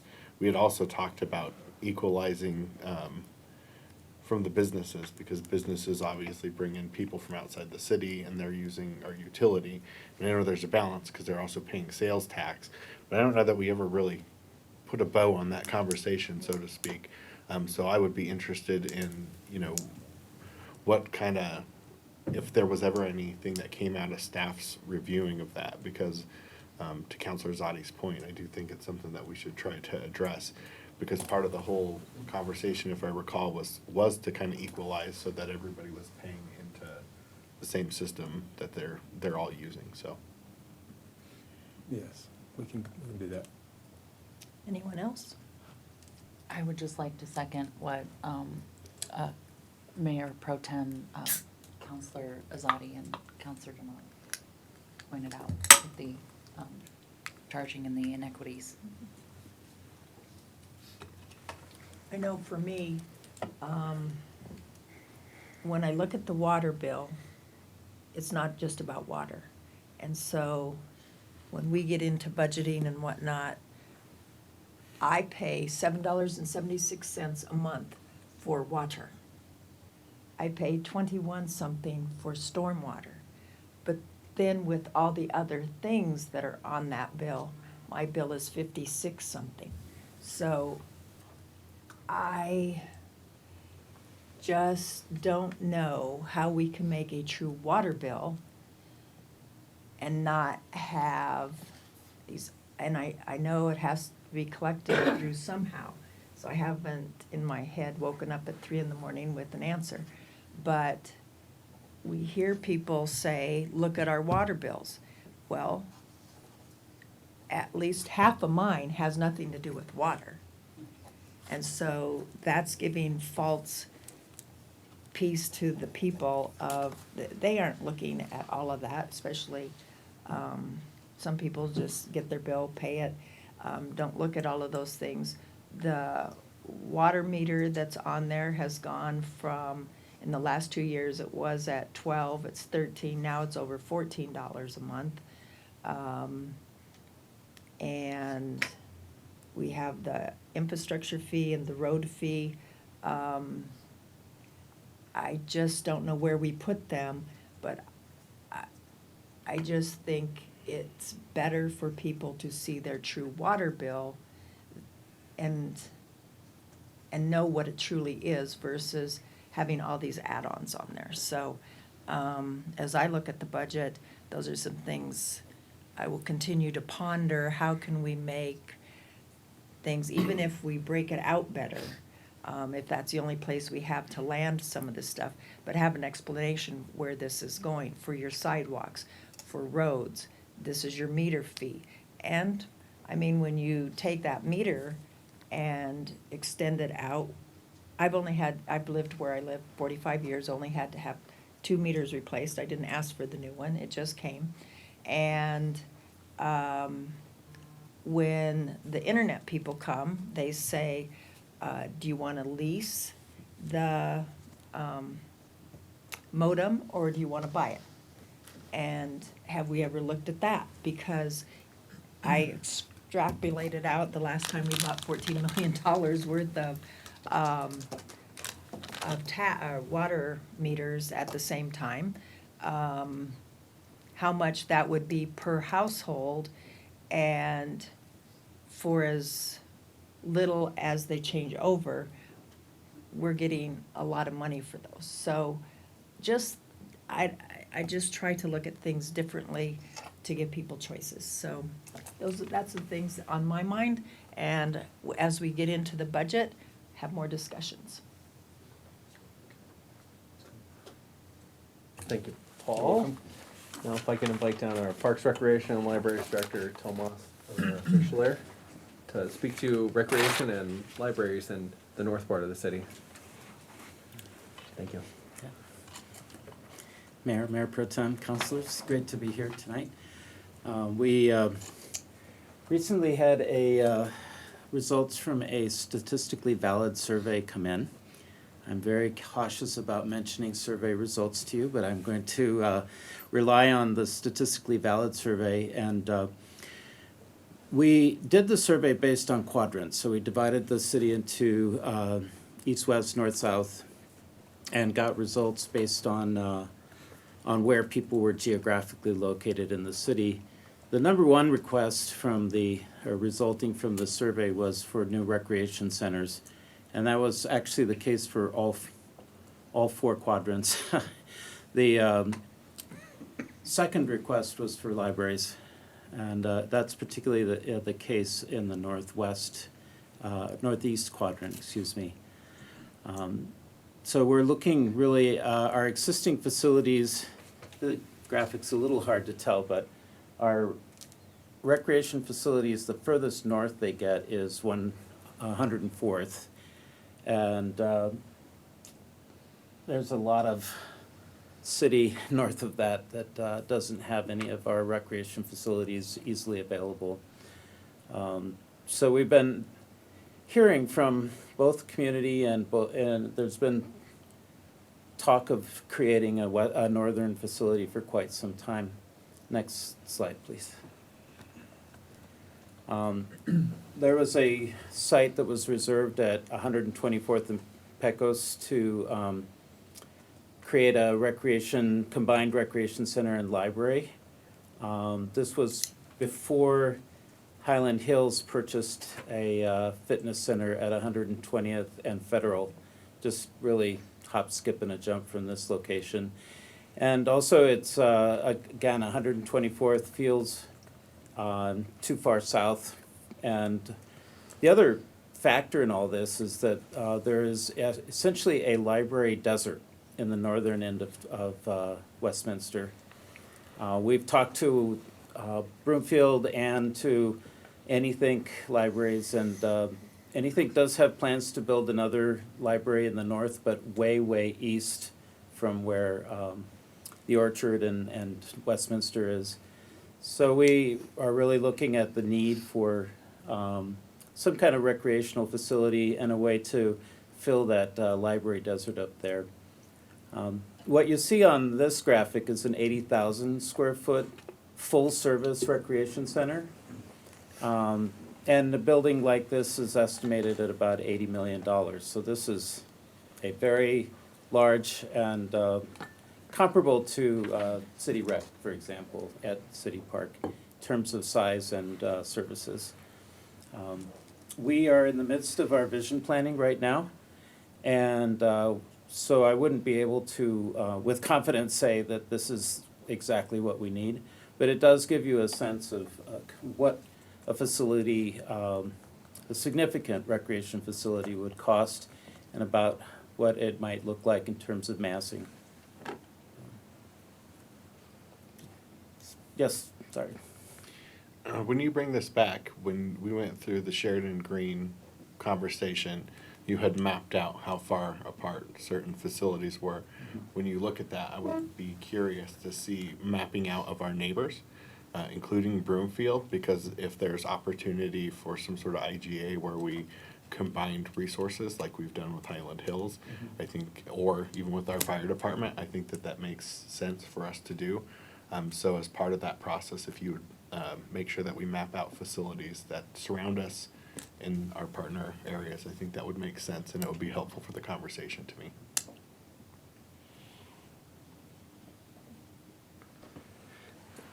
If I could wrap this section up around the north area of the city, there's an existing urban renewal area in the northern part of the city. Staff would recommend that council direct staff to do our due diligence and pursue some of that urban renewal or increment funding for a potential north area rec center and library in the future.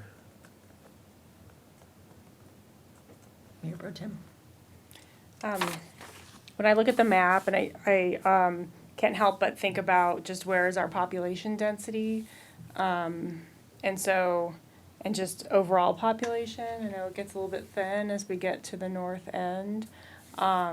So I live up there, so it's not like I'm not, really understanding what's up there. But I also know I utilize the Highland Hills gym. I go over to Broomfield, Paul Derrida, to Councilor DeMott's point, because it's so convenient. I would love us to just be looking at, like, before we spend $80 million in a place where, yes, it's north, and we just don't have a ton of population up there, so how far north do we go where it starts to just thin out? And just before we spend the money, can we just really pursue partnership opportunities that could potentially keep us from having to spend $80 million? I don't know if you've talked to Broomfield before.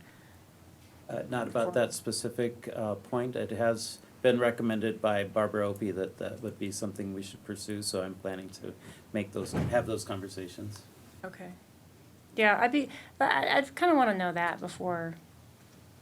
I mean, if you're just going to look and see what the opportunities are, I think you can look at both at the same time.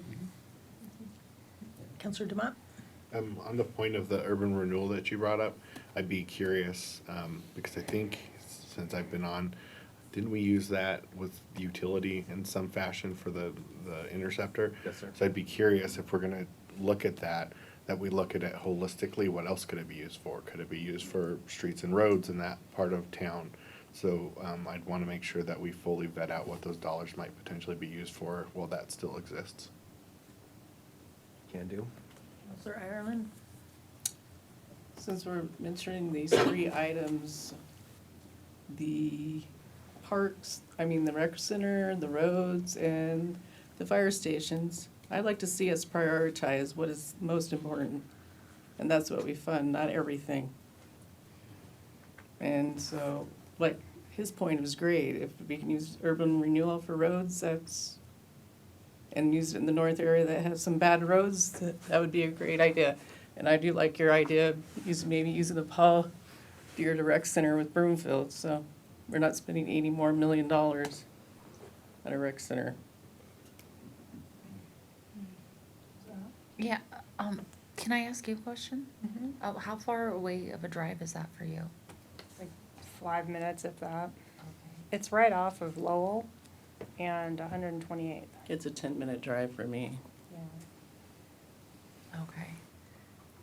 Yeah, I'm also interested in what kind of IGAs might be possible. Councilor Committee? Thank you. Those were my very first thoughts. You said them before I was able to, so thank you for that. I'm sure this work has already been completed, but I would love to at least bring up the demand factor, because I haven't been one to hear much demand from the north, and I hear a lot of demand from the south. And I realize that you're right, obviously, about the mapping, about where these items are, but I'd love to hear more about what our options are to offer something from an area of the city that we've heard so much demand from. So, what could we do? Maybe we build something smaller. I realize the room there isn't the same. And then I also want to bring up, I believe that on the Jefferson side, we don't have a library at all. True. And so I say this only to say that there are many needs here and to make sure that they're all heard. And yet, in the face of all this, like you said, there is really just nothing at the very far north. But I just want to make absolutely sure that we're meeting the demand properly, so I'd like a little bit more conversation. Councilor Zadi? Thank you, Mayor. I agree with Councilor Demott. I think it's a great idea to take a step back, and if you can bring back what other uses the urban renewal funding could be used for, and I'll be curious on that. But more specifically to this, to Councilor Camillia's point, the demand, so a demand analysis, right, where I have heard the need for a rec center in the north, but I've heard a much bigger need in Southwest, in the South, for not even a rec center, just for specific. So I'm not even sure if we need a full rec center. I think there are particular services that are huge gaps in the city. I'm hearing a lot these days on a tennis center, that there's a whole underworld, y'all, of tennis enthusiasts who spend a lot of money in Arvada and neighboring towns, but our tennis courts are so dilapidated. They don't come here, but they spend a ton of money in these other places, and they all say, hey, if you guys can give us a tennis center, there's a lot of revenue opportunity there, but more importantly, recreational community building. There's a lot of benefits to having us focused. So whether it's tennis or pickleball or just more recreational, a targeted recreational service versus a full service. I don't think we need another rec center. I think there are big gaps still in particular pieces of it, which would be much cheaper. But yeah, I agree with my colleagues. Yeah, how much of the rec center is paid for by fees, and then how much is covered by the city? Because I know the fees don't cover the entire cost of running it. So from a programmatic perspective, we do cost recovery an average around 46-47%. Statewide, the average is 42%. Nationwide, it's around 18%. So we're doing well here.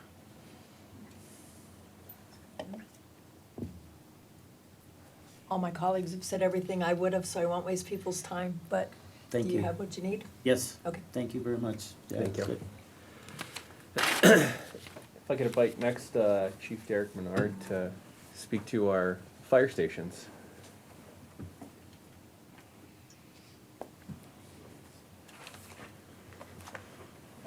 Welcome.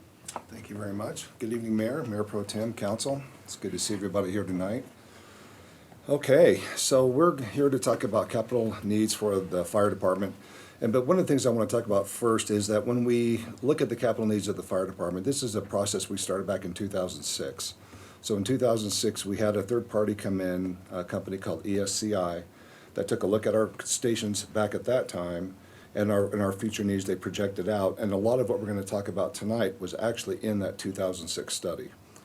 In 2018, when we went for our accreditation, the first time we went through, we do what's called a community risk assessment, and then we also develop a standard of cover.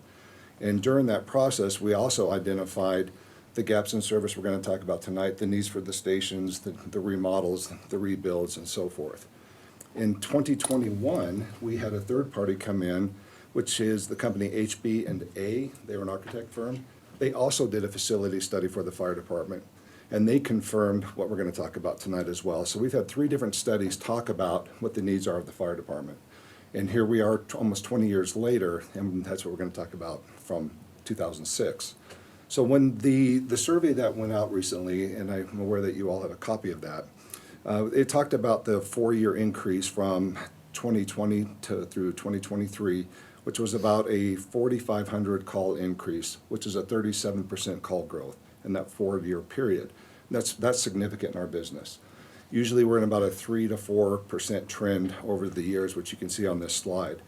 What I think is important about the slide in front of you is that we look at the 20 years. In 2003, the fire department had a need. We were browning out Station 2. We couldn't staff it full time. We needed more medic units to meet the call load. We needed to add a truck company to the city. And so those are things that we looked at along with the police department needs in 2003, and we passed a public safety tax, which was called 2A. 2A provided 36 firefighters, provided 2 medic units, it provided a truck company, and we were able to staff Station 2 full time. So that provided a lot for us. And when you see that number, that's 7,400 and about 7,500 calls, since I can't see that far. When we look at that, in 2003, we actually did the hiring in 2004 and 5. That's the last time we added staff to the operations of the fire department. So it's been 20 years. We did add a safety medical officer, but that's the only position we've added during that time. You can see in 2003, we ran about 7,500 calls, and in 2023, we ran over 17,000 calls. So that's a 128% increase in call volume with the current staff that we've had for 20 years. So that's significant call load increase. I know a few questions that may come up about this. Is CAD to CAD a part of this call load increase? When we look at the statistics up in front of you, in 2020 was COVID, so our call volume, it still increased just a little bit. And then we had a big jump from 20 into 2021, which was 16%. And it's a large call volume increase. We were curious, and why do we have such a large increase? And it was across the board, EMS, fire, everything had come up. And one of the assumptions is that people got busy, they started to live, and they were out and about more so. In 2022, we experienced another 16% increase. Okay, and so then that really raised a lot of questions about why now are we at 32% increase. Then you can see last year we had a 2% increase, so things kind of went back to normal. In 2022, we did start CAD to CAD, and so that has been a question, was CAD to CAD a big part of this increase? In 2021, CAD to CAD was not there, so the answer is no. In 2022, about halfway through the year in June is when we started the CAD to CAD project. That's when it came online. We have looked at the data, we've looked at the calls inside Westminster, we've looked at our CAD to CAD counterparts, Thornton, Adams County, South Adams County, Brighton, and those surround us. And we have determined that call load increase is inside our borders. So that 16% and 16% are both what's in Westminster. When we talked to our neighbors with their call load increase, they saw something very similar.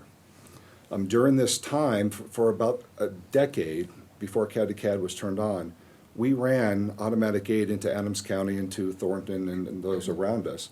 And we were giving 3 to 1. So we would run 3 calls into our neighbors for every one that we received. With CAD to CAD, those numbers are now 1 to 1. So it's evened out. So that's really good. The district that's really experienced the biggest growth in CAD to CAD is up northeast in Station 6. So truck 6, medic 6, they've seen a pretty significant increase due to CAD to CAD.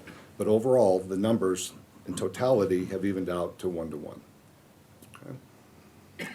And one more note on, in 2024, this year, first quarter, our call load is up 4%. So we're still following that trend line that you can see on the slide. Thank you. Okay, this next slide, on the left, you're going to see our districts, our fire districts.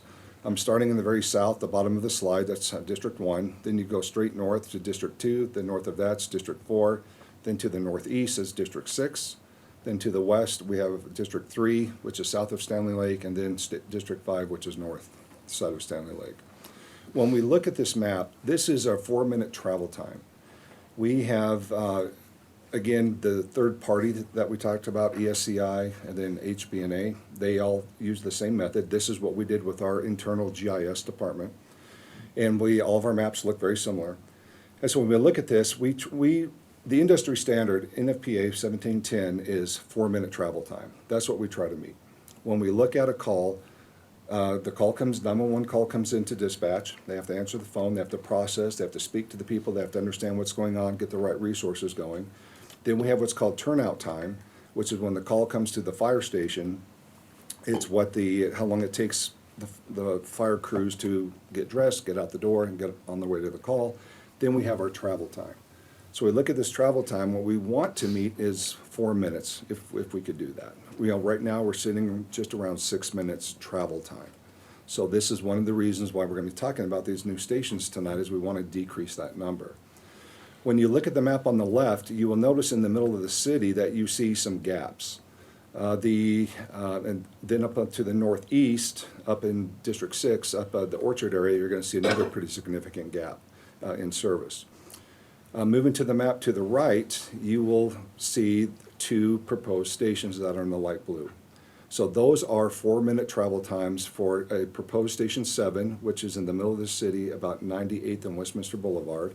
And then this proposed Station 8, which is about 142nd and Huron, up in the Orchard area.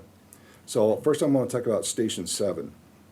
So Station 7 has that big response gap in the middle, which is the promenade, which reaches into our downtown area, which is Atria, which is Sunrise Living. It is, so those are some dense areas that our call load really needs some help. In that, if we were to build Station 7 today, it would run 1,800 calls in the first year.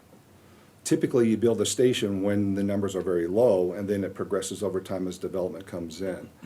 But in this case, Station 7 would run 1,800 calls. That's our projection. What we did is we used GIS, we used our data, and we were able to extract that, and that's the number. That's what we came up with, and we're very confident with that number. When you look at this area, it's not just about the first unit response time of trying to hit that 4 minutes, but it's also a very important piece of this is what's called resiliency. When we talk about resiliency, is that if we have a fire in the city, and how is the rest of the city going to be covered? How's it going to respond? Can we take care of the rest of the citizens? It's about reliability. So if we have one of these other districts out on another call, who's going to come in? Who's going to take care of that area? When we look at Station 7, you can see that it overlaps Districts 2, 4, 3, and 5. So that resiliency becomes very strong in the middle of our city, and again, a very dense area. So that is an important piece to that. It's second due engine in, so if there's a structure fire or an extrication or any significant call in that particular area, they're going to be much quicker into that area than the other districts would be. You're going to notice on the perimeter of the city, you're going to see the red dots. Those are Thornton Fire Stations, Adams County, Arvada, North Metro, Brighton. For Station 7, CAD to CAD does not help us because it's right in the middle. So really, this is a Westminster issue, a Westminster problem. That's something that we feel very strongly that we need to take care of.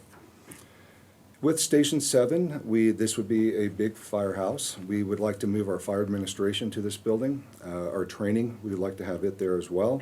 We need much larger training rooms to be more effective. We need conference rooms, or a conference room. The one in fire administration currently is very small.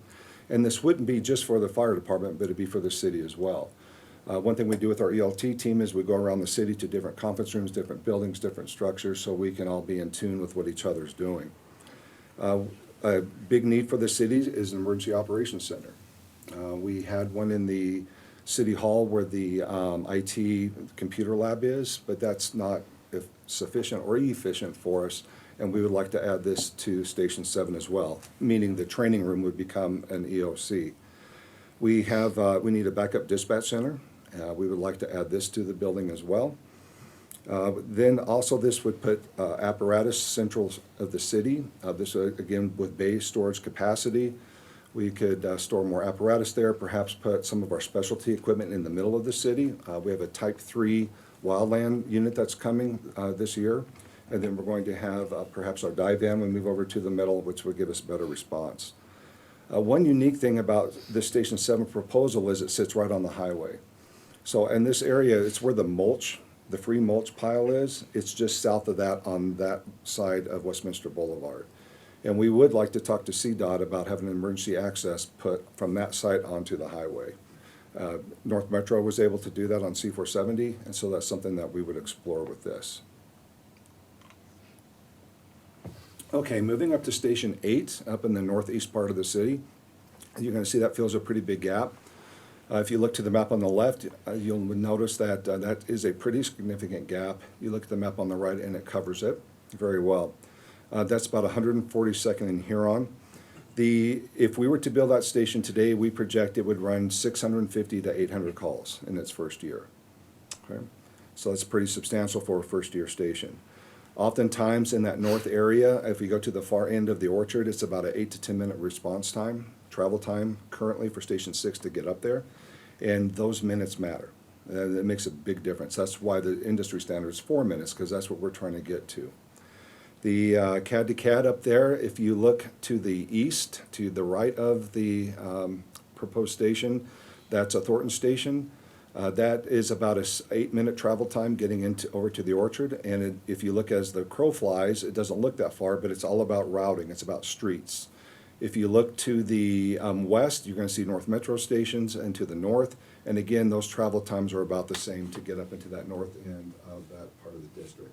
CAD to CAD will help us definitely with the second unit response. In this area, some of the notable areas up there, of course, we have Lexington, Huntington Trails, Quail Hill, Arbor Square Commons, and Arbor Commons. Of course, the orchard. We have the Foster Farms, and of course the orchard, which is all developing up in that area. So pretty significant.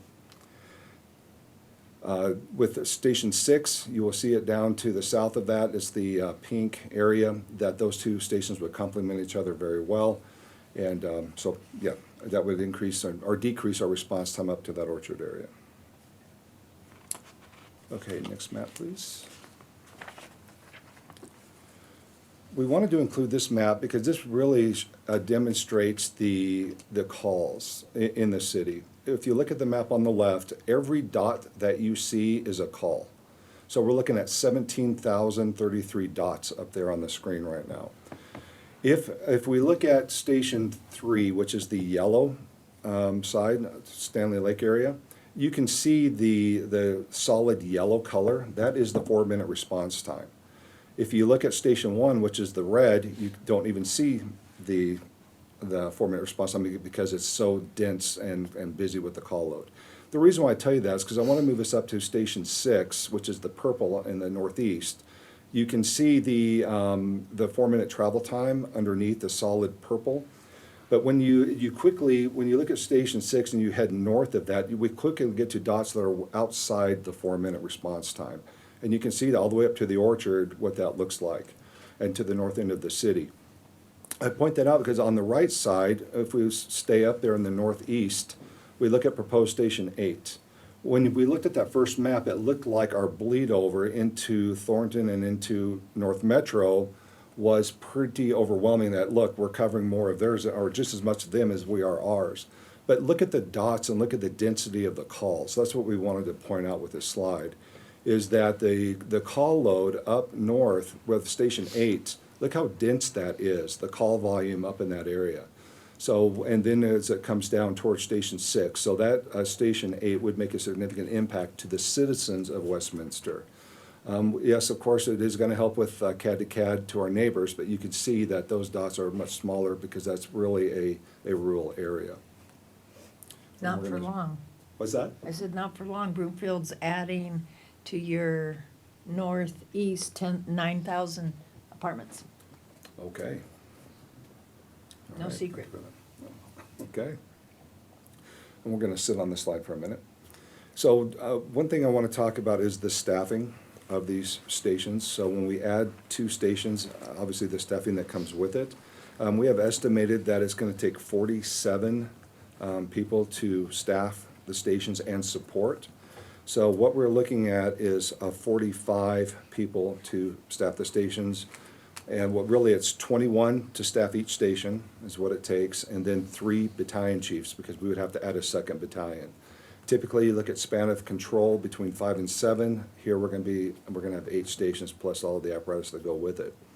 Now, when we talk about 21 people, if we have an engine and a medic out of those stations, that's 15 seats, or 5 seats per shift we need to fill.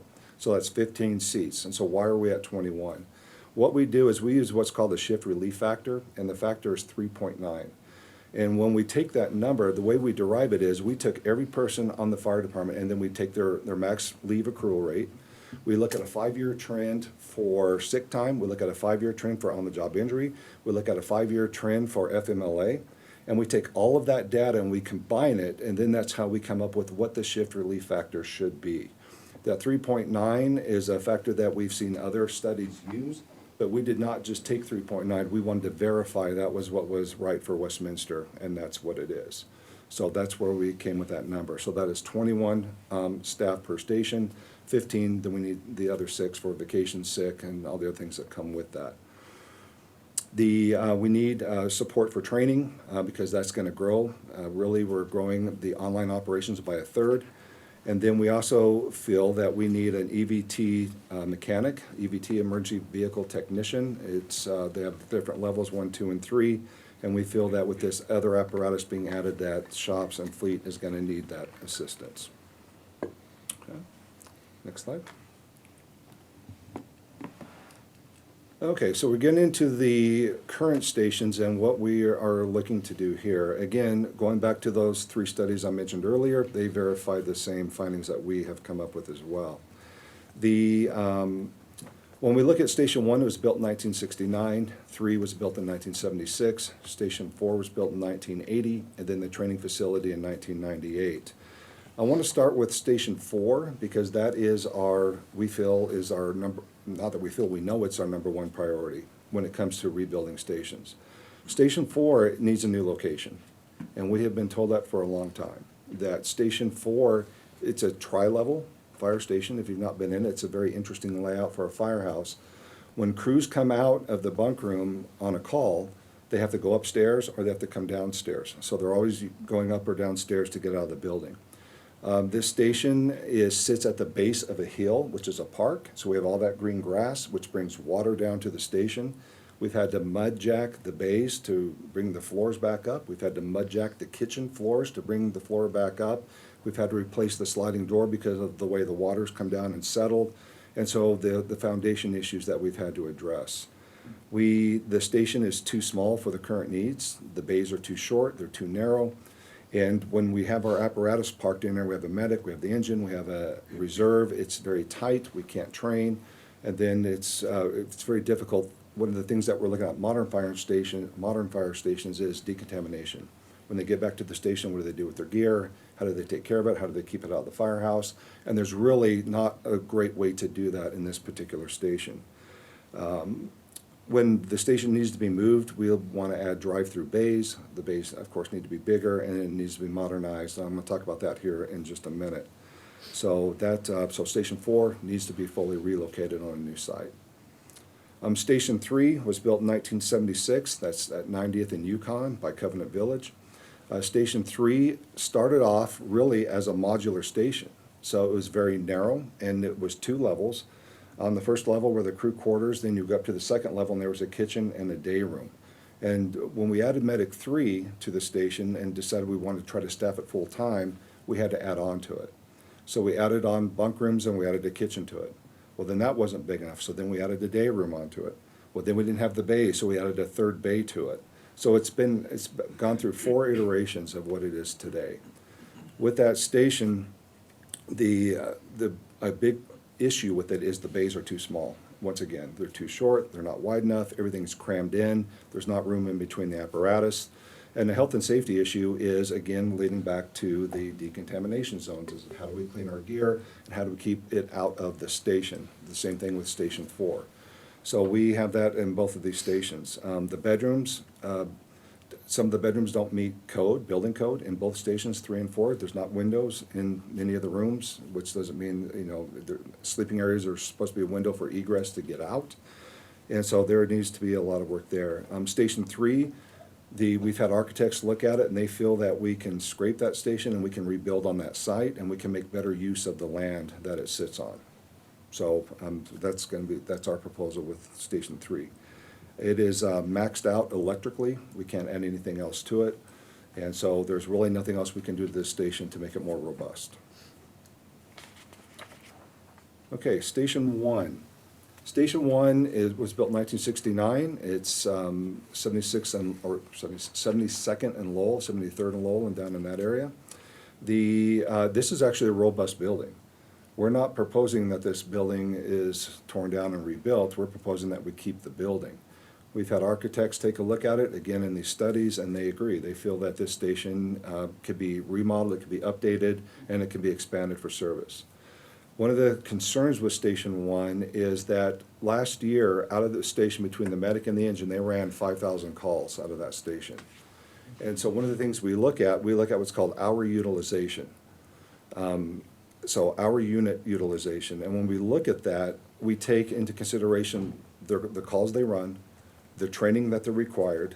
On average, a firefighter is about 260 training hours just for their fire certs. It's not including hazmat, dive, tech rescue, and everything, wildland, other things that we do. So we look at their training hours, we look at workouts, we look at the station itself, the call load, and what their day is comprised of. Maintenance, we look at what it takes to maintain equipment and keep it up to date and ready to go. And we look at that number and determine, are they at capacity? What else can we add? Can they take more calls on? What do we need to do to help alleviate that? One of the things that we did last year is we took business inspections. We were able to hire an inspector, and we took that out of the stations and brought it into fire prevention, which helped that unit hour utilization factor come down, especially for Station 1. Because when you get to the number, the factor we use is about 25. Station 1's about 22. So they're getting up against it. So we want to make sure that we keep them down, and we found some other ways to do that. So Station 1, with the remodel, the expansion, has, again, the bedrooms. We have bedrooms in it without windows, inadequate bathroom facilities. It just needs to be updated. So when we talk about the stations in general, we, of course, that when we build the 2 new stations and we rebuild 2 and update Station 1, we would incorporate, the decontamination zones. So really, in modern fire stations, you walk in when our firefighters fight a fire, they do a gross decon on scene, they get washed down, they take the gear off, they put it in the bag, they put it on top of the fire truck. Nothing dirty goes back into the apparatus with them. When they get back to the station, the idea is to take that off the truck and take it into a decontamination room, if you will, that can be stripped down and taken apart. Then we have another room that once it's clean, it goes into that room to be put back together, then eventually into the storage space. We look at training props that are being built into stations now, and just the modernization. Bathroom facilities for the diverse fire department that we have now, that many fire stations are putting bathrooms with each room, and to meet that need. And so just a lot of different things we're looking at. We're looking at do we want to put solar panels in? Do we want to do a microgrid? Do we want to, how are we going to build up for EV if we're going to have those type of stations at the fire station? And so meeting the modern standards of where we're at today. So, okay, next slide. And finally, the training center. The Westminster Fire Department really doesn't have what I would call a training center. we have training facilities that we've combined to make do with over the last 25 years. This tower that you see in the picture was built in 1998, and it's served its purpose, and it's been great for us. There's a lot of things we can do here, and we get very creative with training. So we can do confined space there. We can do, as you can see, the firefighter doing a bailout drill, ladders, hose lines, stair movements, all kinds of different things at this tower. But we need a training facility, and so that's part of what we're looking at with this. Currently, what we do when we do a live burn, we need other types of props, vehicle fires, or I'm going to say a more robust confined space or trench rescue, those type of things, high angle rescue. Oftentimes, we go up to North Metro. North Metro's training facility is about 160th in York. So we go up I-25, we get off at Highway 7, then veer off on 160th to about York, and then it's north of there. So it's a 25-minute travel time each way.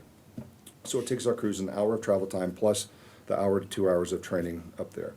The North Metro facility, it's a great facility. Thornton is now a partner with them, which has made it even more difficult for us to get training time at that facility.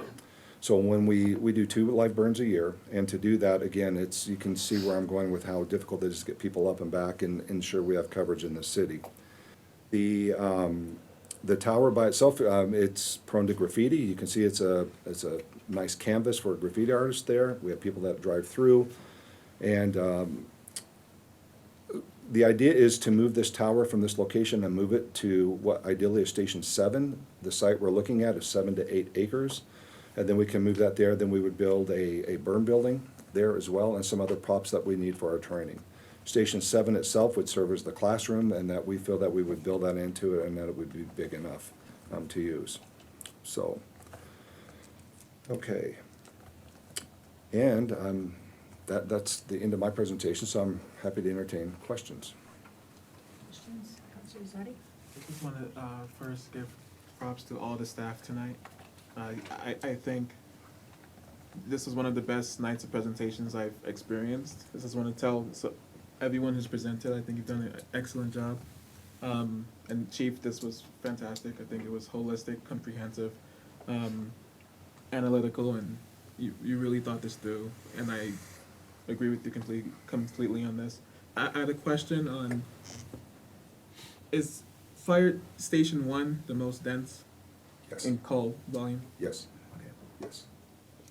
And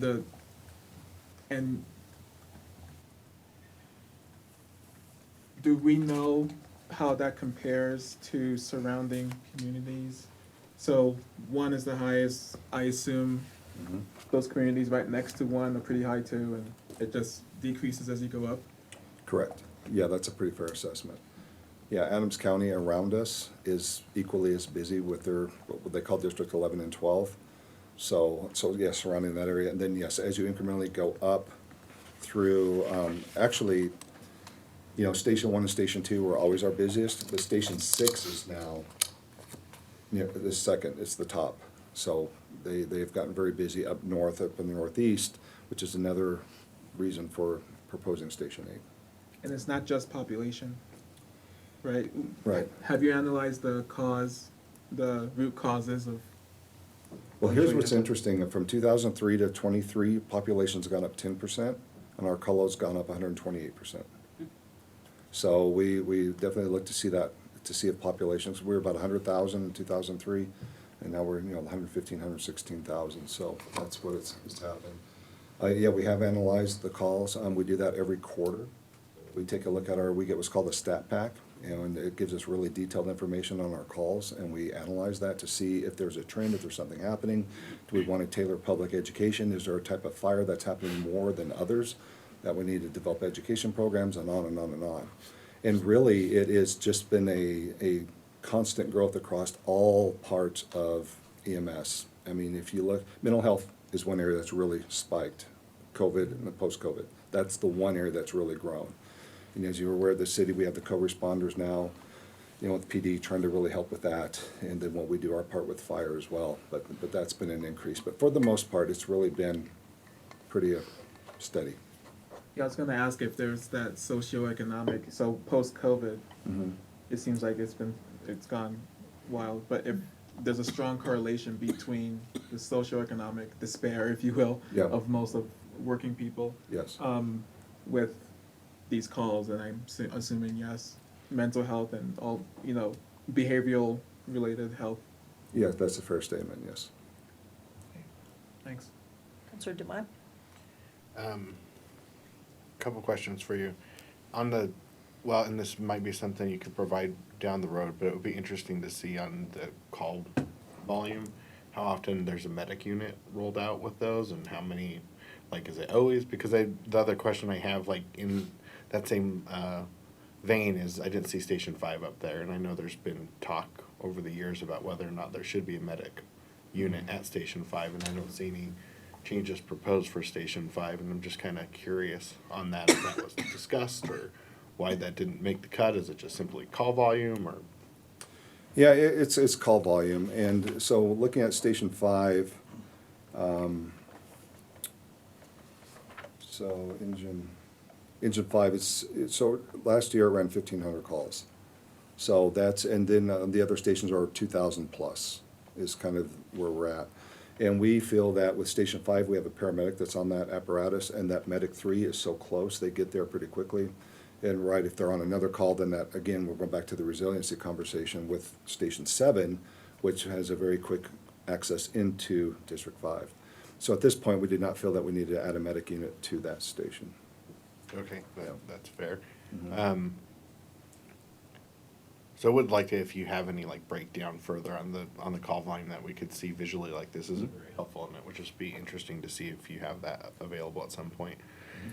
The other thing that, I'm curious, and this is kind of a bigger discussion in whole, one of the things we've asked about in past is substations for the police department, north and south. And so if we're gonna look at making additions or fixes in Station 1 and then propose Station 8, I think it would be a relevant time for us to look at, is there, possibility not to just have them, and I know that you guys are always good hosts and allow them to come and use your facilities, but I think that presence would mean a lot to the city. And so if we're gonna look at this, let's do it right the first time and see if there's some opportunity for some co-space at Station 1 and Station 8 would be my ask. Just because to me it makes sense. I've heard the entire time I've been involved in this realm about, especially in historic Westminster, that there is a desire for presence down there from the police department. And then, we used to have the substation up at the Orchards, and that went away. And I understand, their financial decisions, but I think that there's opportunity for it because I'm sure that they're seeing additional call volume just like you guys are. And so since you guys work so closely together, if we're gonna make these investments, I sure would like us to evaluate that. But otherwise, I think this is a very well thought out thing. I was kind of at first put off by the fact that, this was coming forward. I know we kind of loosely talked about it. I didn't realize how much study's been put into this over the years. So I appreciate all the color that's put to it because I think it makes a lot more sense getting to listening to you explain your needs and why you guys are going this direction. And lastly, I guess that I'm glad for you that you got to come back if this was looked at that long ago and you could have put a bow on it. So good for you. You can see I had a lot to do when I came back. Yeah. A lot of things Indeed. to finish. Yeah. So thank you. You're welcome. Mayor Pro Tem and then Counselor Iron. Right, so yeah, this was eye-opening, especially, we've been to some of the stations, kind of understand, they're older buildings, but just understanding just the level of lack of consistency with the code, and just, having to modernize them is a big task. So, I would probably, I just have a couple of thoughts. One, I do like the idea of, exploring the co-location opportunities, if we have any with PD, with whichever stations you're tackling. Two, it would be helpful to prioritize. Obviously, we're not going to be able to hit all of these at once, so it'd be helpful to understand what the parameters are for how you might prioritize. Is that just how many dollars are being sunk into a building versus, call volume? That would be helpful. And then I had a question about the locations. So for Station 7, as you're thinking about, these are probably just considerations, putting a training tower in that area, I think just the understanding what the visual impact would be and not entirely envisioning what site this is exactly along Westminster Boulevard. But ideally, it's next to more commercial development versus. Should be close to the water plant. Yeah, it's an open space area if you were coming 98th from Sheridan to Westminster Boulevard and you took a right, it drops down the hill. So it's right there at the base, there's the bridge that goes across the highway, so it sits down here and there's nothing around it. Across the highway is Westcliff Apartments. Yeah. But on this side of the highway, there's nothing there. And yes, the water treatment plant would be catty corner from this site. Okay, so the tower might be just kind of more depressed into the. Yes, absolutely. Mhm. Okay, Yeah. that's good. Obviously burns, I do also think about the air quality impacts. Well, one of the things about that is that we are looking at making it a propane or natural gas building for that reason. And for one, because anytime you have smoke come up, especially in the middle of the city, that's gonna garner questions and phone calls and those things. And then also, NFPA is strongly recommending that we get away from that, from Class A, as we call it, burning wood. We used to burn furniture, we stopped that years ago, but now, wood pallets. Yeah, it's Mark's like, oh my goodness. I can remember the trail dust. Yeah. And then for Station 8, I just had a question when we were looking at the call volumes in relation to the coverage that these would provide. I think that's Amherst at 100, I can't tell exactly, but if you go back a slide, there's still that white, the coverage for some reason I'm just gonna point, I know it's not Yeah. helpful for people Yeah, on the. I think I know where you're at. Yep, Oh. Amherst. Is that it right there? I can't. Yeah, so where you do not see color, most of the area, well, especially in the middle, not necessarily the middle, because we have the gap of the promenade and those areas of Westcliff. But there are areas like there, you can see a golf course or open space or an area that there aren't roads, because this was made by mapping roads. So, yeah, to the left of that gap over there, because that's proposed Station 8 doesn't cover that, I'm going to say that is an open space area. Okay.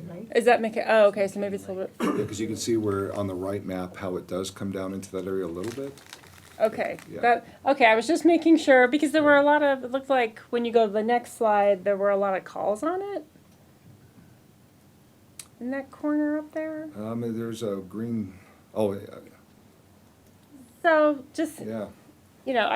So when I saw the white Yeah, space, yeah, that, you're I right. couldn't quite Yeah. tell, so the only thing I was gonna say is, is there, if that is in fact an area that's just not getting coverage still, is, moving the location of Station 8 just a little bit further south, potentially helpful for that, so I leave that to more, analysis. Yeah, that was all I have. Thank you. Could I ask Chief to speak to the priorities? The Mayor Pro Tem asked about priorities, so Yes. what's the number 1, 2, 3, 4, so on? Absolutely. So our priority list is Station 7, then Station 8, Station 4, Station 3, then Station 1. And this is based on, So Station 7, based on call volume, 1,800 calls. And then resiliency that's going to be built in to help the other districts around it. And then Station 8, for a similar need up there, the response time or travel times up in that northeast really needs some help. And because Station 4 is existing, that yes, we need to get it rebuilt, relocated, but yeah, we'd be okay with that. okay, And 3s is, yeah. so it's more service, you're focused on the service Yes. element. Yeah, absolutely, Okay. yes. We're looking at call volume and response time. Okay, great. Thank Councilor you. Ireland? So that was one of the questions I had, but also, it's for Station 8, is Broomfield or Thornton planning anything in the north because Thornton looks like it have a big gap. Yep. And Broomfield, if they're building 90,000 apartments, are they planning anything? Do we talk to them? We do talk to them, and we've shown them the same maps, so we did not get into that. The 9,000 apartments was not mentioned to me, so perhaps they're gonna be much further north, but they, Highway 7 and Yeah. Huron, Highway 7 in Huron, okay. and Yeah. then everything east to the highway. Okay.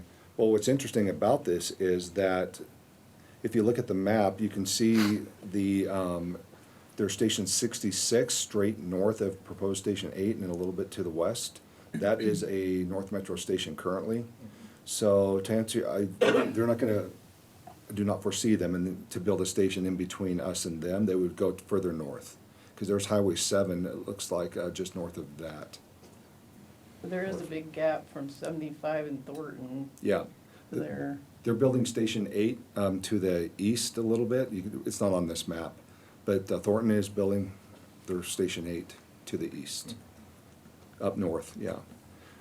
Yeah, what's interesting to say is that, so Thornton currently has 7 stations and they're building an 8th. North Metro has 7 stations currently building an 8th. And we have 6 stations, and we are the busiest fire department up north. So, and that's, another reason why we're looking at it in these 2 stations is because of that response, because of that call load, 128% increase, so, yeah.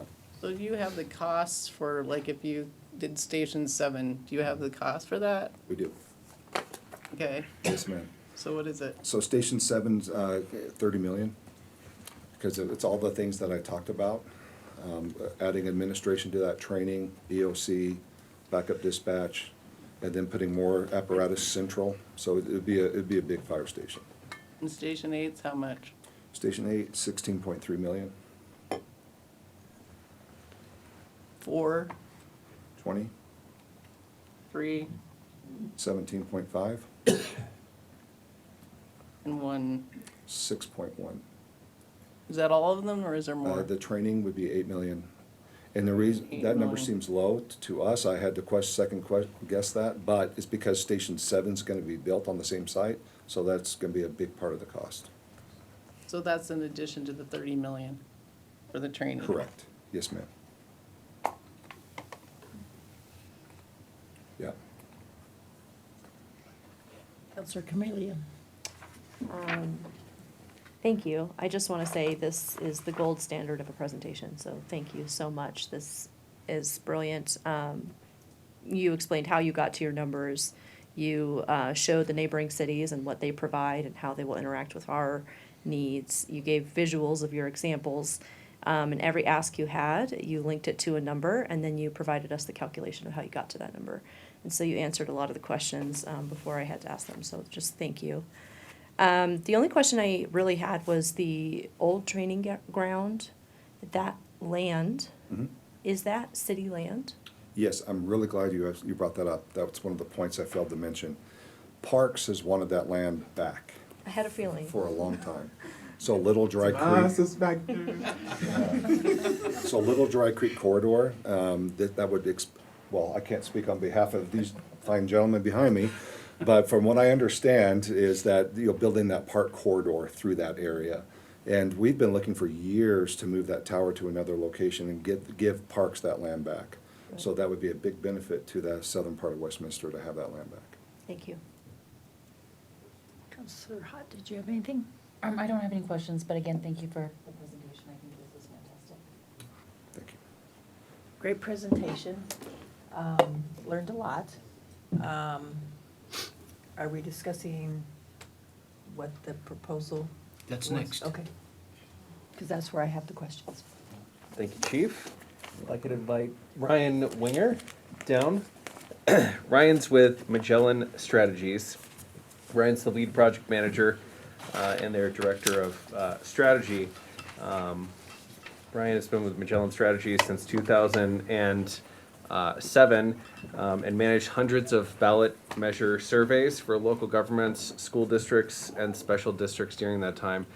Staff has worked with Magellan Strategies to bring forward some solutions.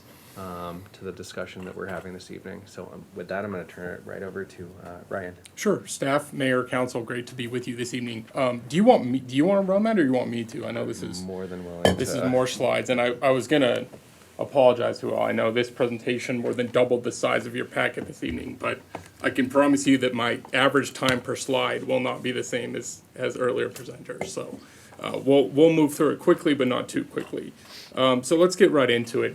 There is just a little bit of a description of the methodology that we used. You see on the left side of the screen there an example of a text message that went out to roughly 45,000 registered voters within the city of Westminster.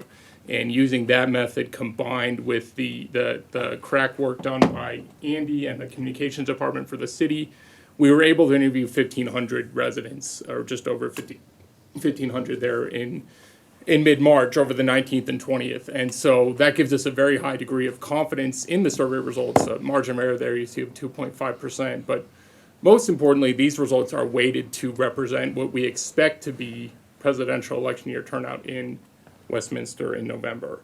And a little bit more on that. I know that's a lot of numbers, kind of just makes your head hurt just looking at it, which is why we have the kind of red box there to help.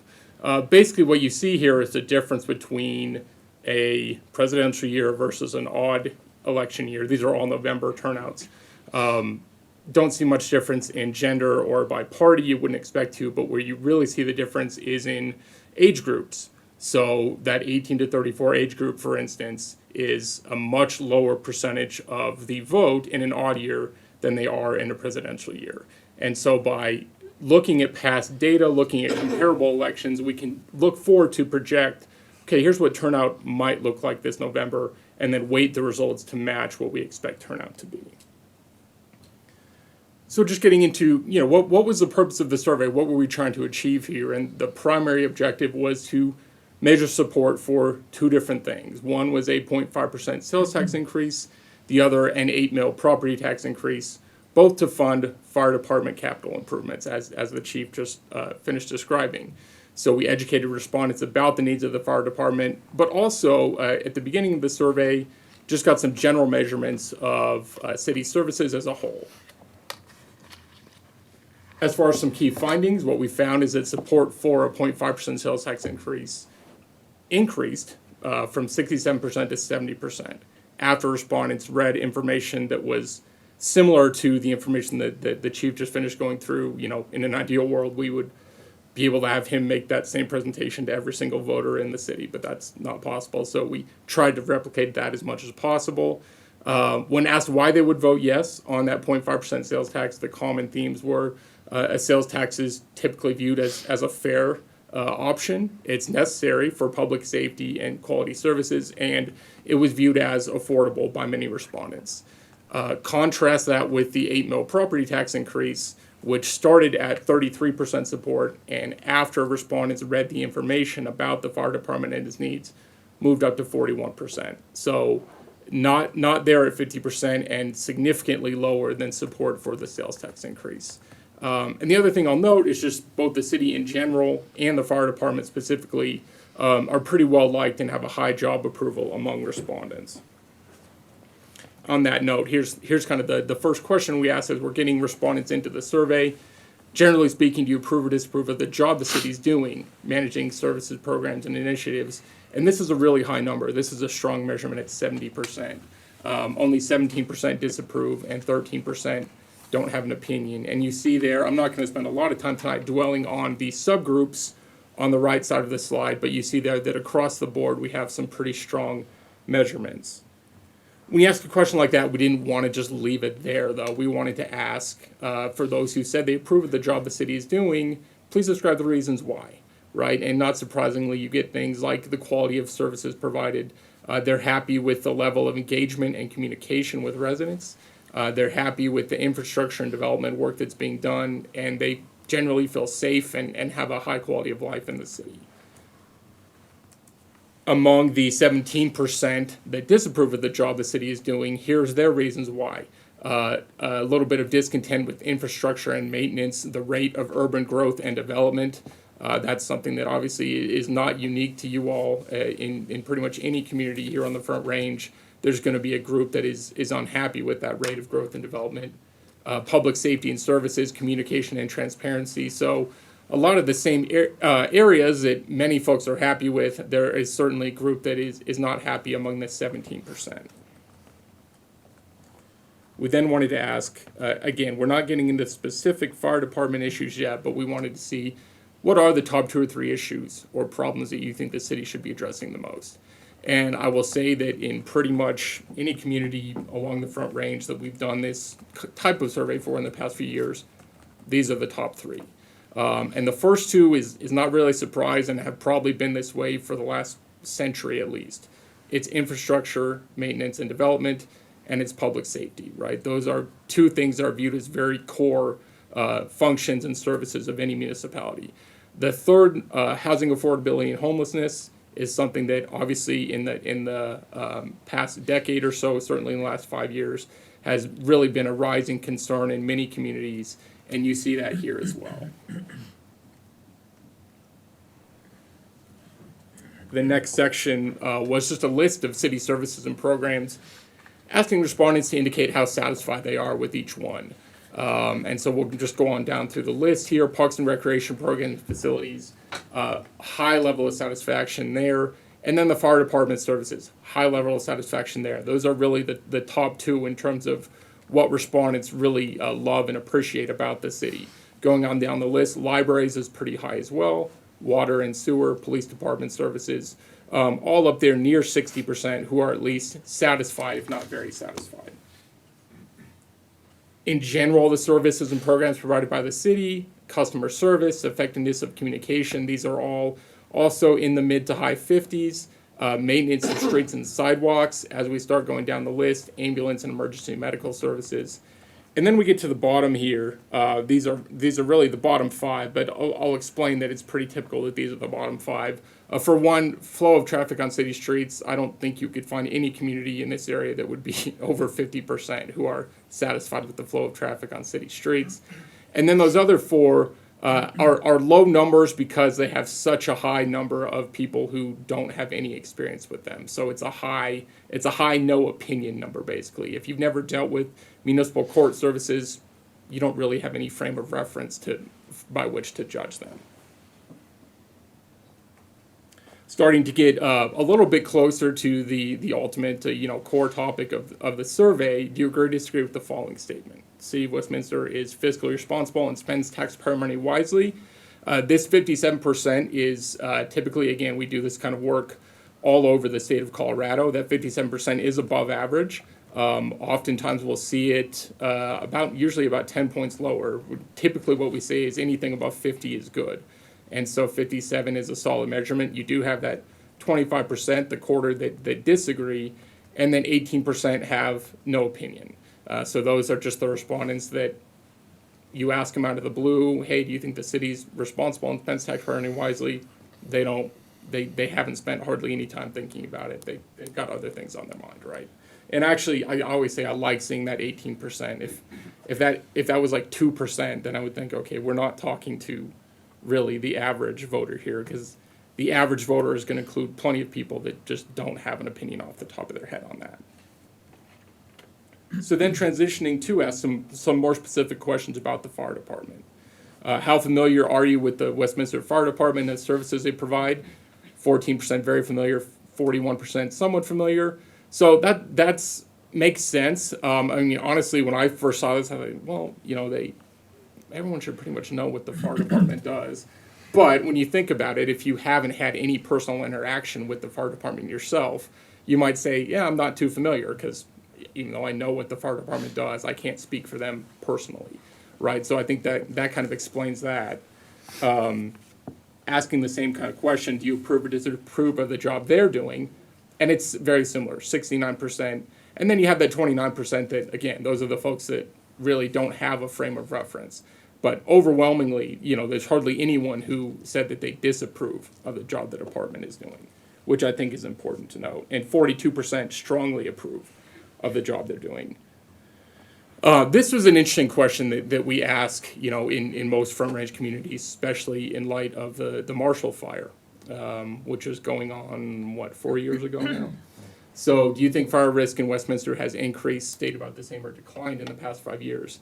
And, with every year that we get removed from the Marshall Fire, the total percent increase drops a little bit. 32% say it stayed the same. Only 8% say the risk has decreased. 11% don't have an opinion. So that just something to keep in mind there in terms of, about half the voters or half the respondents to this survey believe that fire risk has increased in the past 5 years. And then we want to also ask, do you think the fire department is fiscally responsible and spends taxpayer money wisely? 50% agree, 44% no opinion.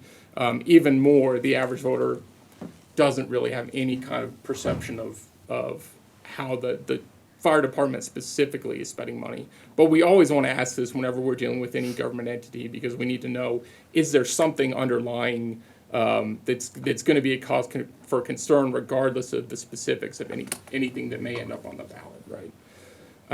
And on that note, still not getting specific, but we asked, would you support or oppose a modest tax increase? So we're not saying sales, we're not saying property, we're not saying anything about the kind of tax it is, just saying it would create additional funding for the fire department.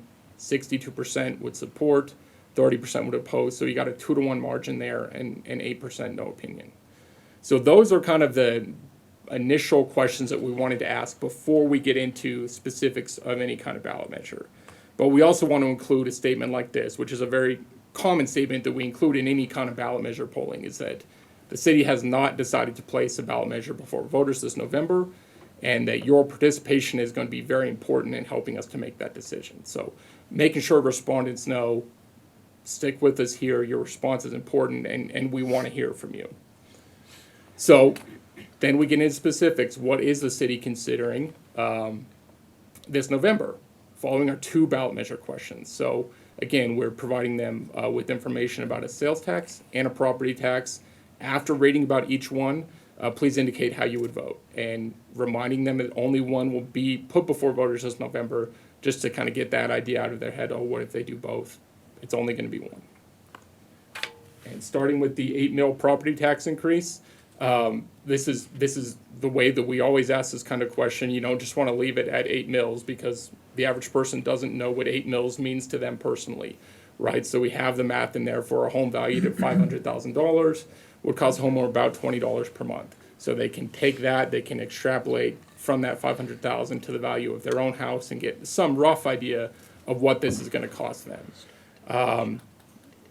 In addition, 1/2 of it would sunset and expire after 20 years, making sure they know that detail, and then giving them the bullet points. Exactly what the chief just finished describing of what would be done with this funding, what would happen, and then if this question were on the ballot this November, how would you vote? 33% would vote yes and approve it, and 58% would vote no and reject it. So we're staring, and in this case, at significant headwinds there to a property tax increase. Pretty much across the board, no one is hitting 50% there among the subgroups. And so this is just kind of important to know going into this. This is where we're starting without any kind of information that's been given to respondents. It's only 33% support. And let's contrast that with the sales tax increase. Obviously, a sales tax increase is something that's a little bit easier for the average voter to understand. Everyone knows what a sales tax is. You don't have to do as much math, but just to kind of take that out of the equation, we're informing them cost a consumer 50 cents on a $100 purchase. Exact same bullet points that we gave them on the property tax and asked how they would vote. And you see completely different result here. 67% would vote yes, 26% would vote no, 7% undecided. So basically twice as popular as the property tax increase option at this point. And 32% would definitely vote yes, 35% would probably vote yes. So this right here is a very solid measurement for any kind of pre-election polling as you're trying to develop a plan moving forward. We could have ended the survey right there, but here's what we do in these kind of surveys is we're now going to share information about why the city is considering these ballot measures. After rating each piece of information, please indicate if it would make you more likely to vote yes or more likely to vote no. And let's get started. The most popular, the piece of information that was most likely to move voters to support any kind of tax increase on the ballot would be the idea that the fire stations will lower the annual cost of homeowner insurance for many residents in the coverage area. And so obviously any kind of ballot measure, it's going to come down to what's in it for me, what do I get out of this? Obviously, whether you're going to need services from the fire department is a little bit of a hypothetical for, a person on a given day, but those who have homeowner insurance, this is something tangible that they can hold on to.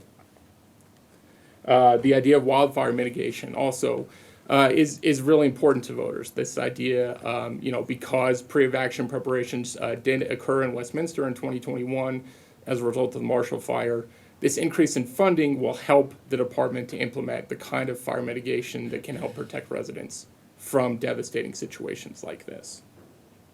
Moving on down the list, again, we're just educating them about the need, about the proposals, just important pieces of facts that they may like to know. There we have the increase in calls, the same data that the chief showed you all in the graph, an increase of 37% just in the last 3 years.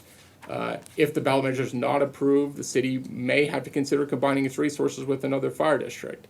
And what's that going to mean? Potentially higher cost for Westminster, for higher costs than if there were a sales or property tax.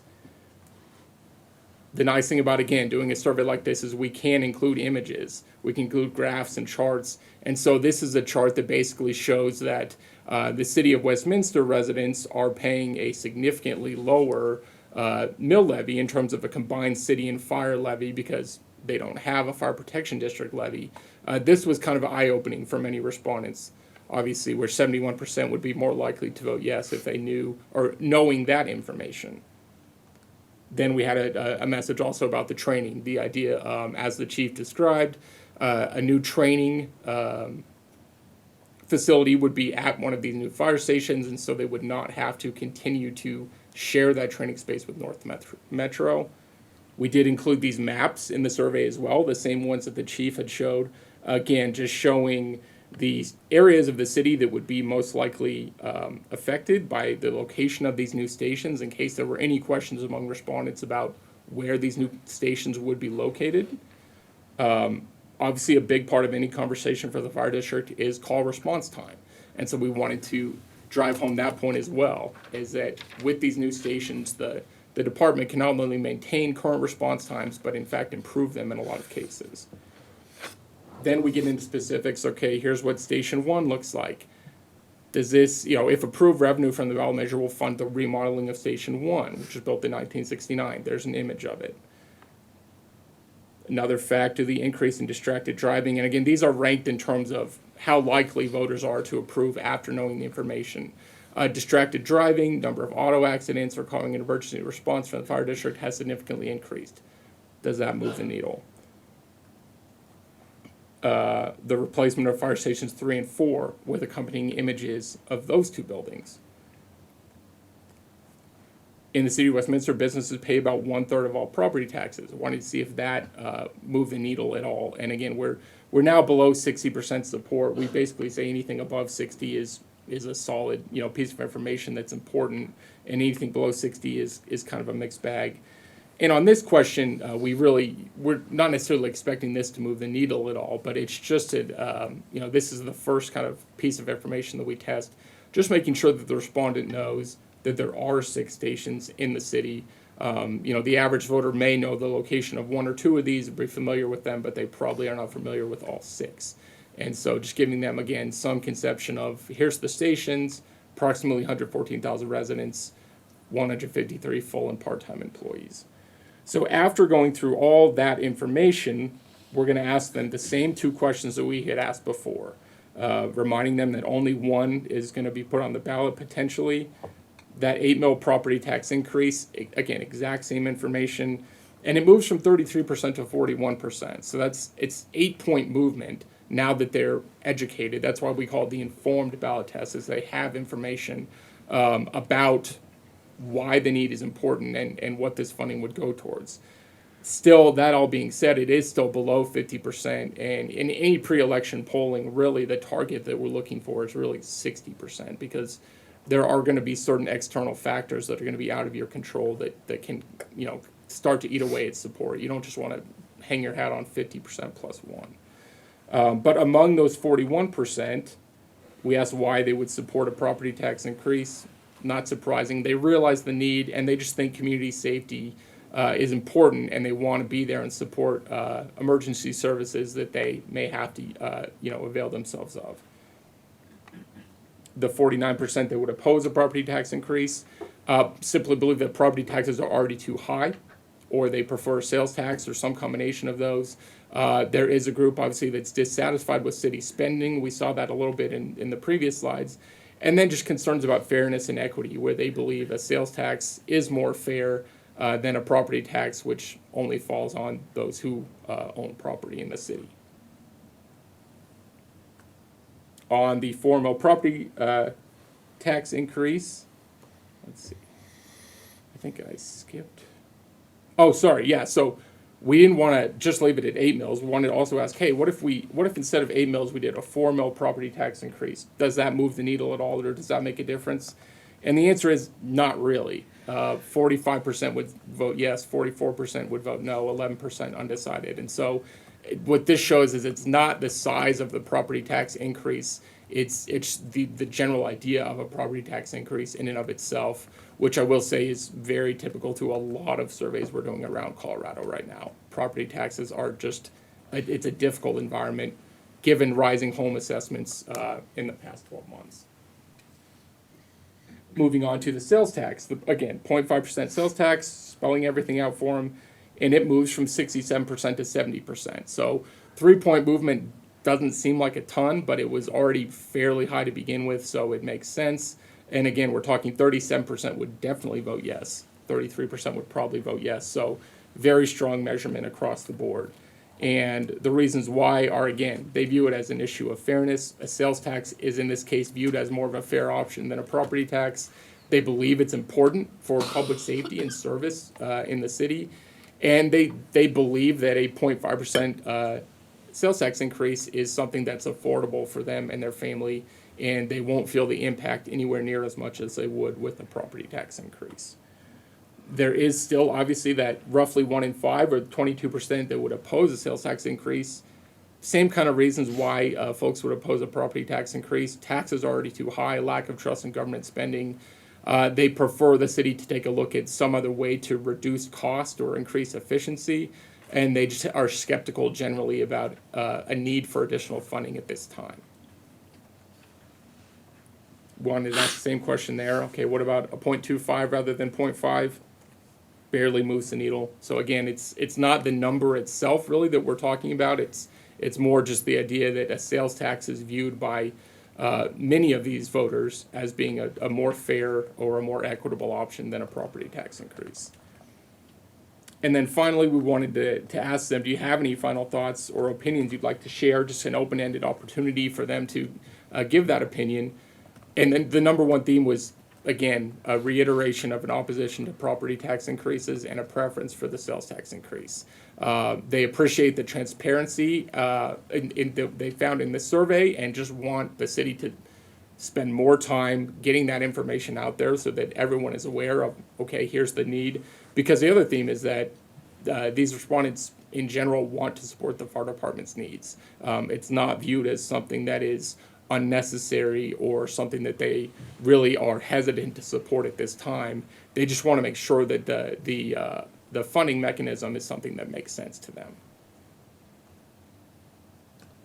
And then also we have survey demographics here as well that show how the survey was weighted. Again, these will match those demographics that I had showed earlier. And I was going through this right before here, and I realized there is a typo here, or basically in the party affiliation, Republican and Democrat should be flipped.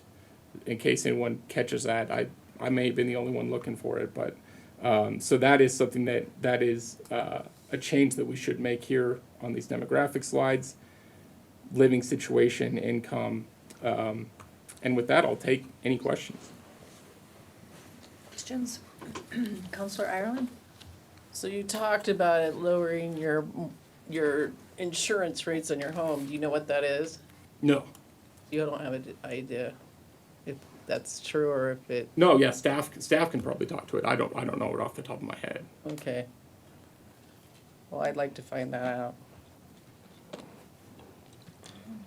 Because if we're Chief, gonna could you- say that, maybe it you better have a couple number. comments about the rating of the fire department and certifications? Well, with the insurance companies, it varies. It's different based on the insurance company and what they do with that information, whether it's a radius on the fire station based on home. With ISO rating, it's a radius of 5 miles with the fire stations typically. Some insurance companies, it's the location of the hydrant, how far is that from your house? So it really varies on the insurance companies. So I don't have a number for the group tonight. Okay. Clear insurance. Anything else? Anybody else? Mayor Pro Tem? Just trying to just step back and couch this in. Are we, so I don't know, maybe I missed the evening that we discussed the potential ballot measures and just going out and doing this survey in relation to it. But are there other ballot measures that we should be looking at? Is this the only thing that we're shooting for? And I'm just trying to put this into perspective with anything else that we might be trying to ask. Yeah, I would tell you, Mayor Pro Tem, this is simply the one ballot measure that we talked about last July, and really got no traction with the council. And so when we went back and regrouped, we realized, number one, proposing this in July of a local election year is probably not a good time to do that. Number two, we recognized that we identified problems, but we didn't necessarily get specific with those problems, and we've certainly drilled down, as everyone lauded Chief Menard's detail and level of detail, but we wanted to get specific. And then lastly, we wanted to make sure that we provided a solution. So what you have now is you have pretty favorable survey results that would suggest that the community would support a 1/2-cent sales tax in large part, if that was put on a ballot measure, to support the problem that we identified, which is shortfall in fire infrastructure over the next 20 years. And I think the numbers that we looked at was to do all the stuff that you listed in priorities is about $100 million, and a 1/2-cent sales tax will generate that $100 million over a 20-year period. And I think more importantly, I think it's important for all of us to recognize that this problem set isn't going to go away. It just gets harder and harder, worse and worse, and more expensive and more expensive. And you've got a supportive community right now and an opportunity that we could do some refined polling to work out the details of a ballot question and then bring a ballot question to a presidential election like Ryan suggested this fall, which would put us well on the tracks for fixing the problem that we identified. But I will tell you that timing was bad in July. We weren't specific enough, and we really didn't provide solutions. And I think that we've addressed those three issues with our presentation tonight. Yeah, thank you for all of that perspective and a little bit of the reminder. I don't know, maybe I missed this, but it would have been helpful to focus a little bit more on, the 0.5% sales tax, this is what it generates, and kind of diving into that a little bit more so that we have some transparency and a connection between what we were testing and what we're trying to make a decision on. So it's helpful that you did quote the numbers, but maybe a little more detail might be helpful. Annually, what do we think this could bring in? Does that cover how does that relate to the funding and the debt service that we might be creating? Or is it just like, are we anticipating the pay-as-you-go versus pay-as-you-use approach for this? So just a little more detail around that. I think this is great that we have Magellan come in and do this analysis because, obviously the presidential year is the year to try and get something like this because of the response, the higher level of response from folks. That was really apparent giving us this detail. So it's very helpful. Anyway, so thank you. Could I just make a comment, just as follow-up? And I think it's important for everybody to realize what a 0.5 cent or a 0.5% sales tax means. That means for every $100 that somebody spends, they're paying an additional 50 cents to make this work. And I think the community sees that as a reasonable way to fund the $100 million at the end of the day for two brand-new fire stations, one brand-new replacement fire station, or correction, two, and then another renovation and a training center, so. And 45. And 45 FTEs to make that all work, and so, it was pretty encouraging from my perspective, the results. So can I just, one other thing, I do like the fact that we would be able, hopefully in the, if we move forward with ballot language, that we would have a little bit of that educational component, or I know Magellan does educational kinds of, I don't know what our plan is, if this is truly something that we want to get on the ballot, just what do we do next, in terms of the marketing education piece, and, oh no, I forgot my other one. Mayor Pro Tem, if I could speak to that, so I think today's the initial blush, right? And if there's refinement that needs to happen with additional surveys, that would be the next step. Then we would work on using all the city's resources up into the point where we can no longer use the city's resources to educate the voters of the city on the need, and then push this out to the voters in the August timeframe. And I would just say from my perspective, I mean, it's great that a lot of the work is already done. Like a lot of the educational pieces that have to happen have already been thought through. Sometimes a client will come to us and we'll do this kind of survey, and then they have nothing already prepared, right? And so there's kind of just a time period where you have to put everything together. So much time has gone into this plan that there's not really a lot of unanswered questions for the average voter at this point. So I'm so sorry, I just remembered okay. my last Yeah. one. The 20-year time frame, is that also associated with the sales tax, or is that just the property tax? Why don't I comment on that, Mr. Freitag, if I could? Thank you. Yes, in organizing the survey, the finance team and staff, along with the fire department command staff, worked to organize the materials that Mr. Winger just described. And the point of presenting 8 mills or 0.50% sales tax is that each one generates about $17 million a year in revenue. $17 million in revenue will finance the stations and the training facility that Chief Menard described, and $17 million will also finance the 45 FTE that were set forth by the chief. We also realized that cash flow would direct borrowings, would create borrowings to pay for all of the capital infrastructure, and when the borrowings were paid off after 20 years, either the property tax or the sales tax would be cut in half, because it's about half of the revenue is spent on the FTE to staff the stations, and the other half of the revenue is to pay for the 20-year borrowing and financing of the stations. So that was our general rule of thumb, but as Mr. Lindsay described, our goal is to inform the community and the council ahead of the upcoming strategic planning activity, and for Mr. Freitag to bring a solution along with the problem.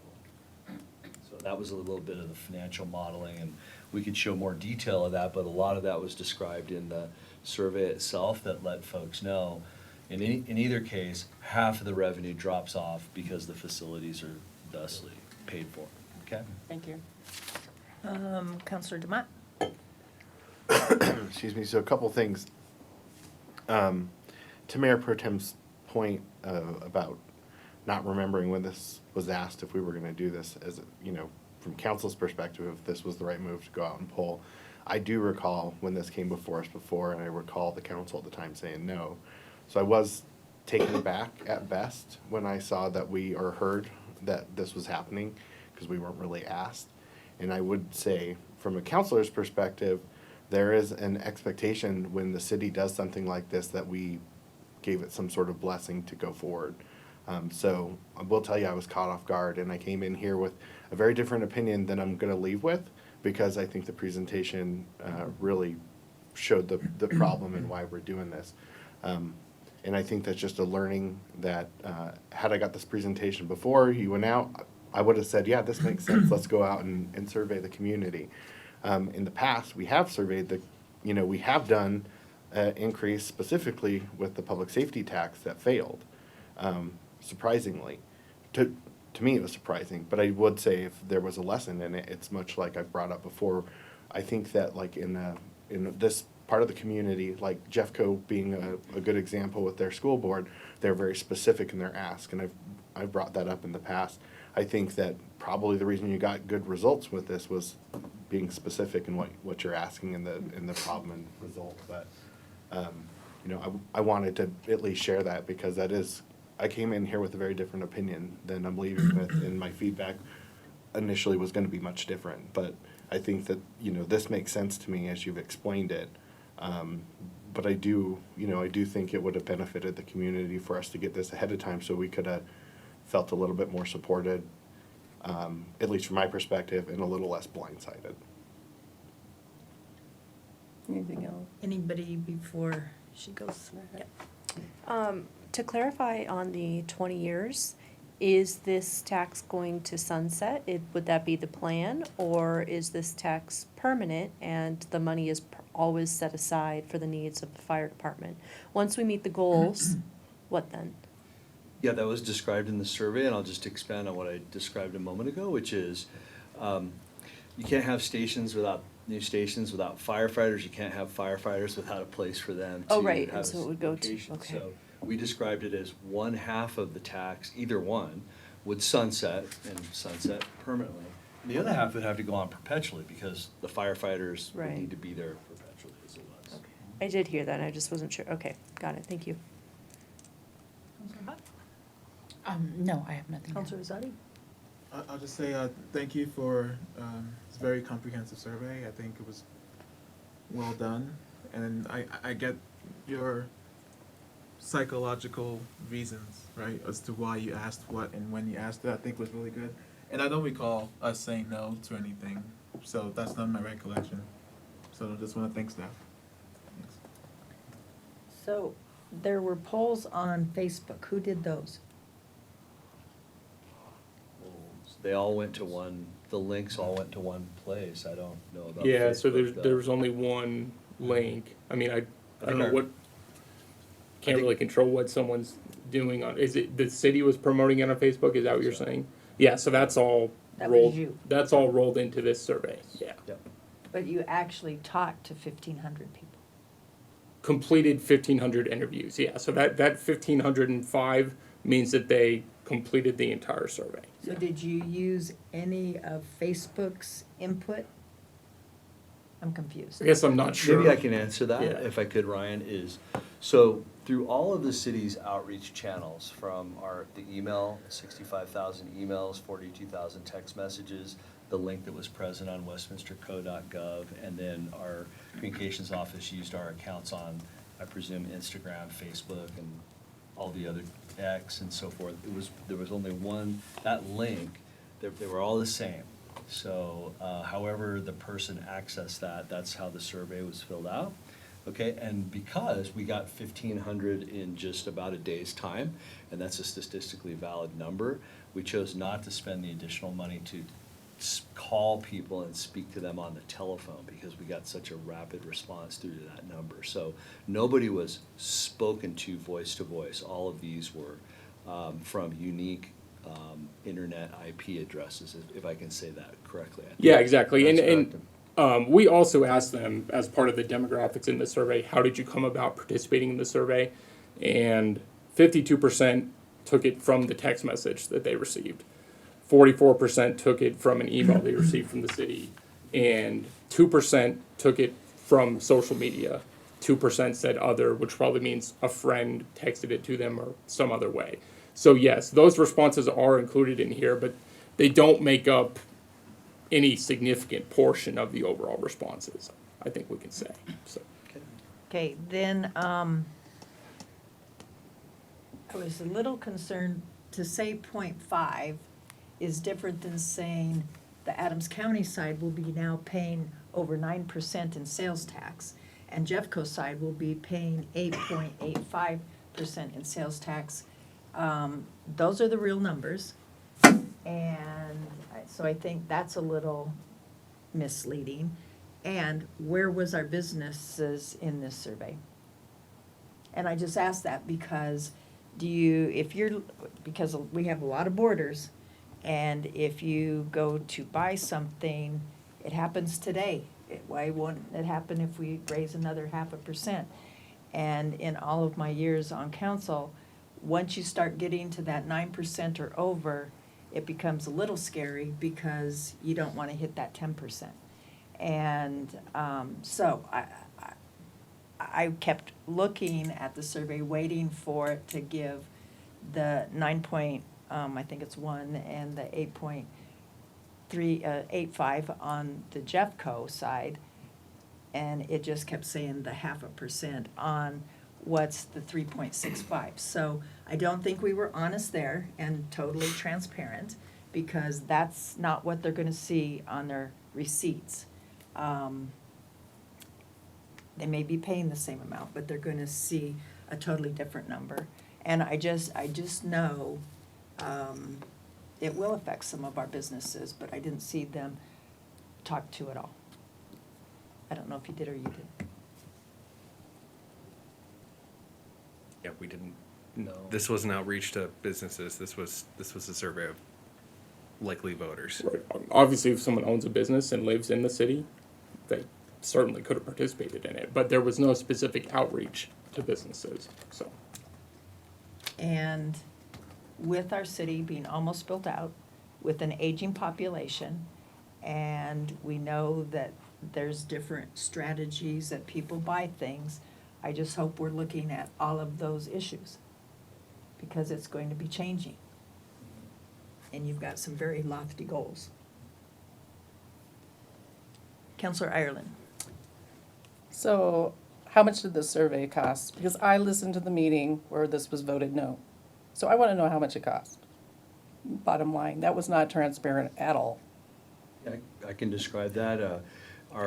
At the direction of Mr. Freitag, we performed a process pursuant to the Westminster Code and got 3 competitive quotes. And the Magellan Strategies, which performed the work, was $17,500.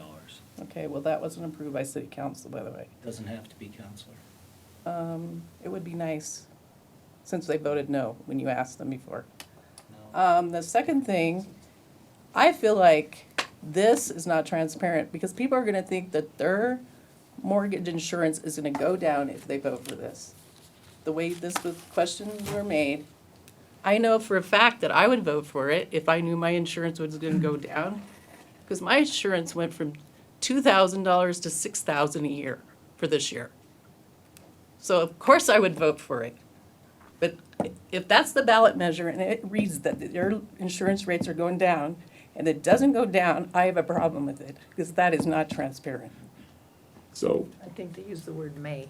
yeah, well, it does say may, and that May. that will not be in the ballot language. Okay. Is the other thing that's important to know. So there's, certain pieces of information in here. Obviously, the ballot language is not going to reflect all of them, but it will be part of, an effort made to educate people about what are the consequences of this specific, whatever the ballot language ends up reading. But the ballot language will not say anything about homeowners insurance. That's well outside So the the range. question should have not said anything about home insurance unless you had the numbers, how much they could save. Because I don't think that was transparent. Yeah, so I think the thinking was, even though as Chief alluded to, it's impossible to come up with the numbers for every single homeowner. Well, I'm gonna call insurance tomorrow and find out, okay? And then I will bring back the numbers, because I don't think it was okay.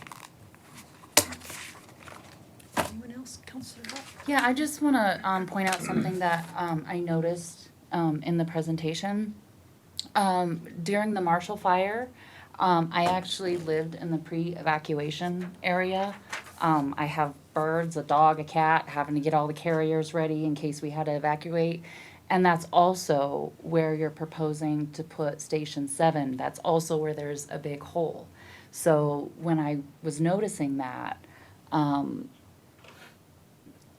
just thought that that was important to bring up, because had we had the fire, come into that pre-evacuation area, we would not have had the response time that we would have needed, and we probably would have lost a lot of homes. And so, I just want to point that out, that was something that I noticed, which I think is particularly shows why important it is that we close these gaps. Anything else? Okay, Mayor, that's all we got for the presentations, and Okay. now it's executive session time, so. Perfect. Let's do it. Thank you.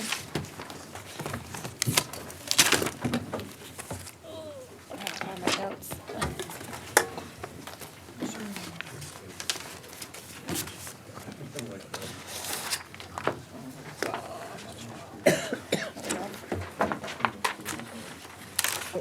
It is 10:34. Do we have reason for executive session? Thank you, Mayor. Yes, tonight's agenda includes an executive session for the purpose of discussing the appointment of boards and commissions members pursuant to Westminster Municipal Code 111.3 C9 and Colorado Revised Statute 246402 4F1.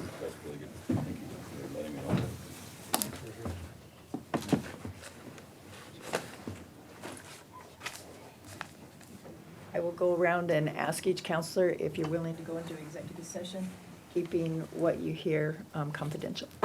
Is yes? Amber Hot, yes. Claire Carmelia, yes. Christine Ireland, yes. Dave Demott, yes. Sarah Nermella, yes. Nancy McNally, yes.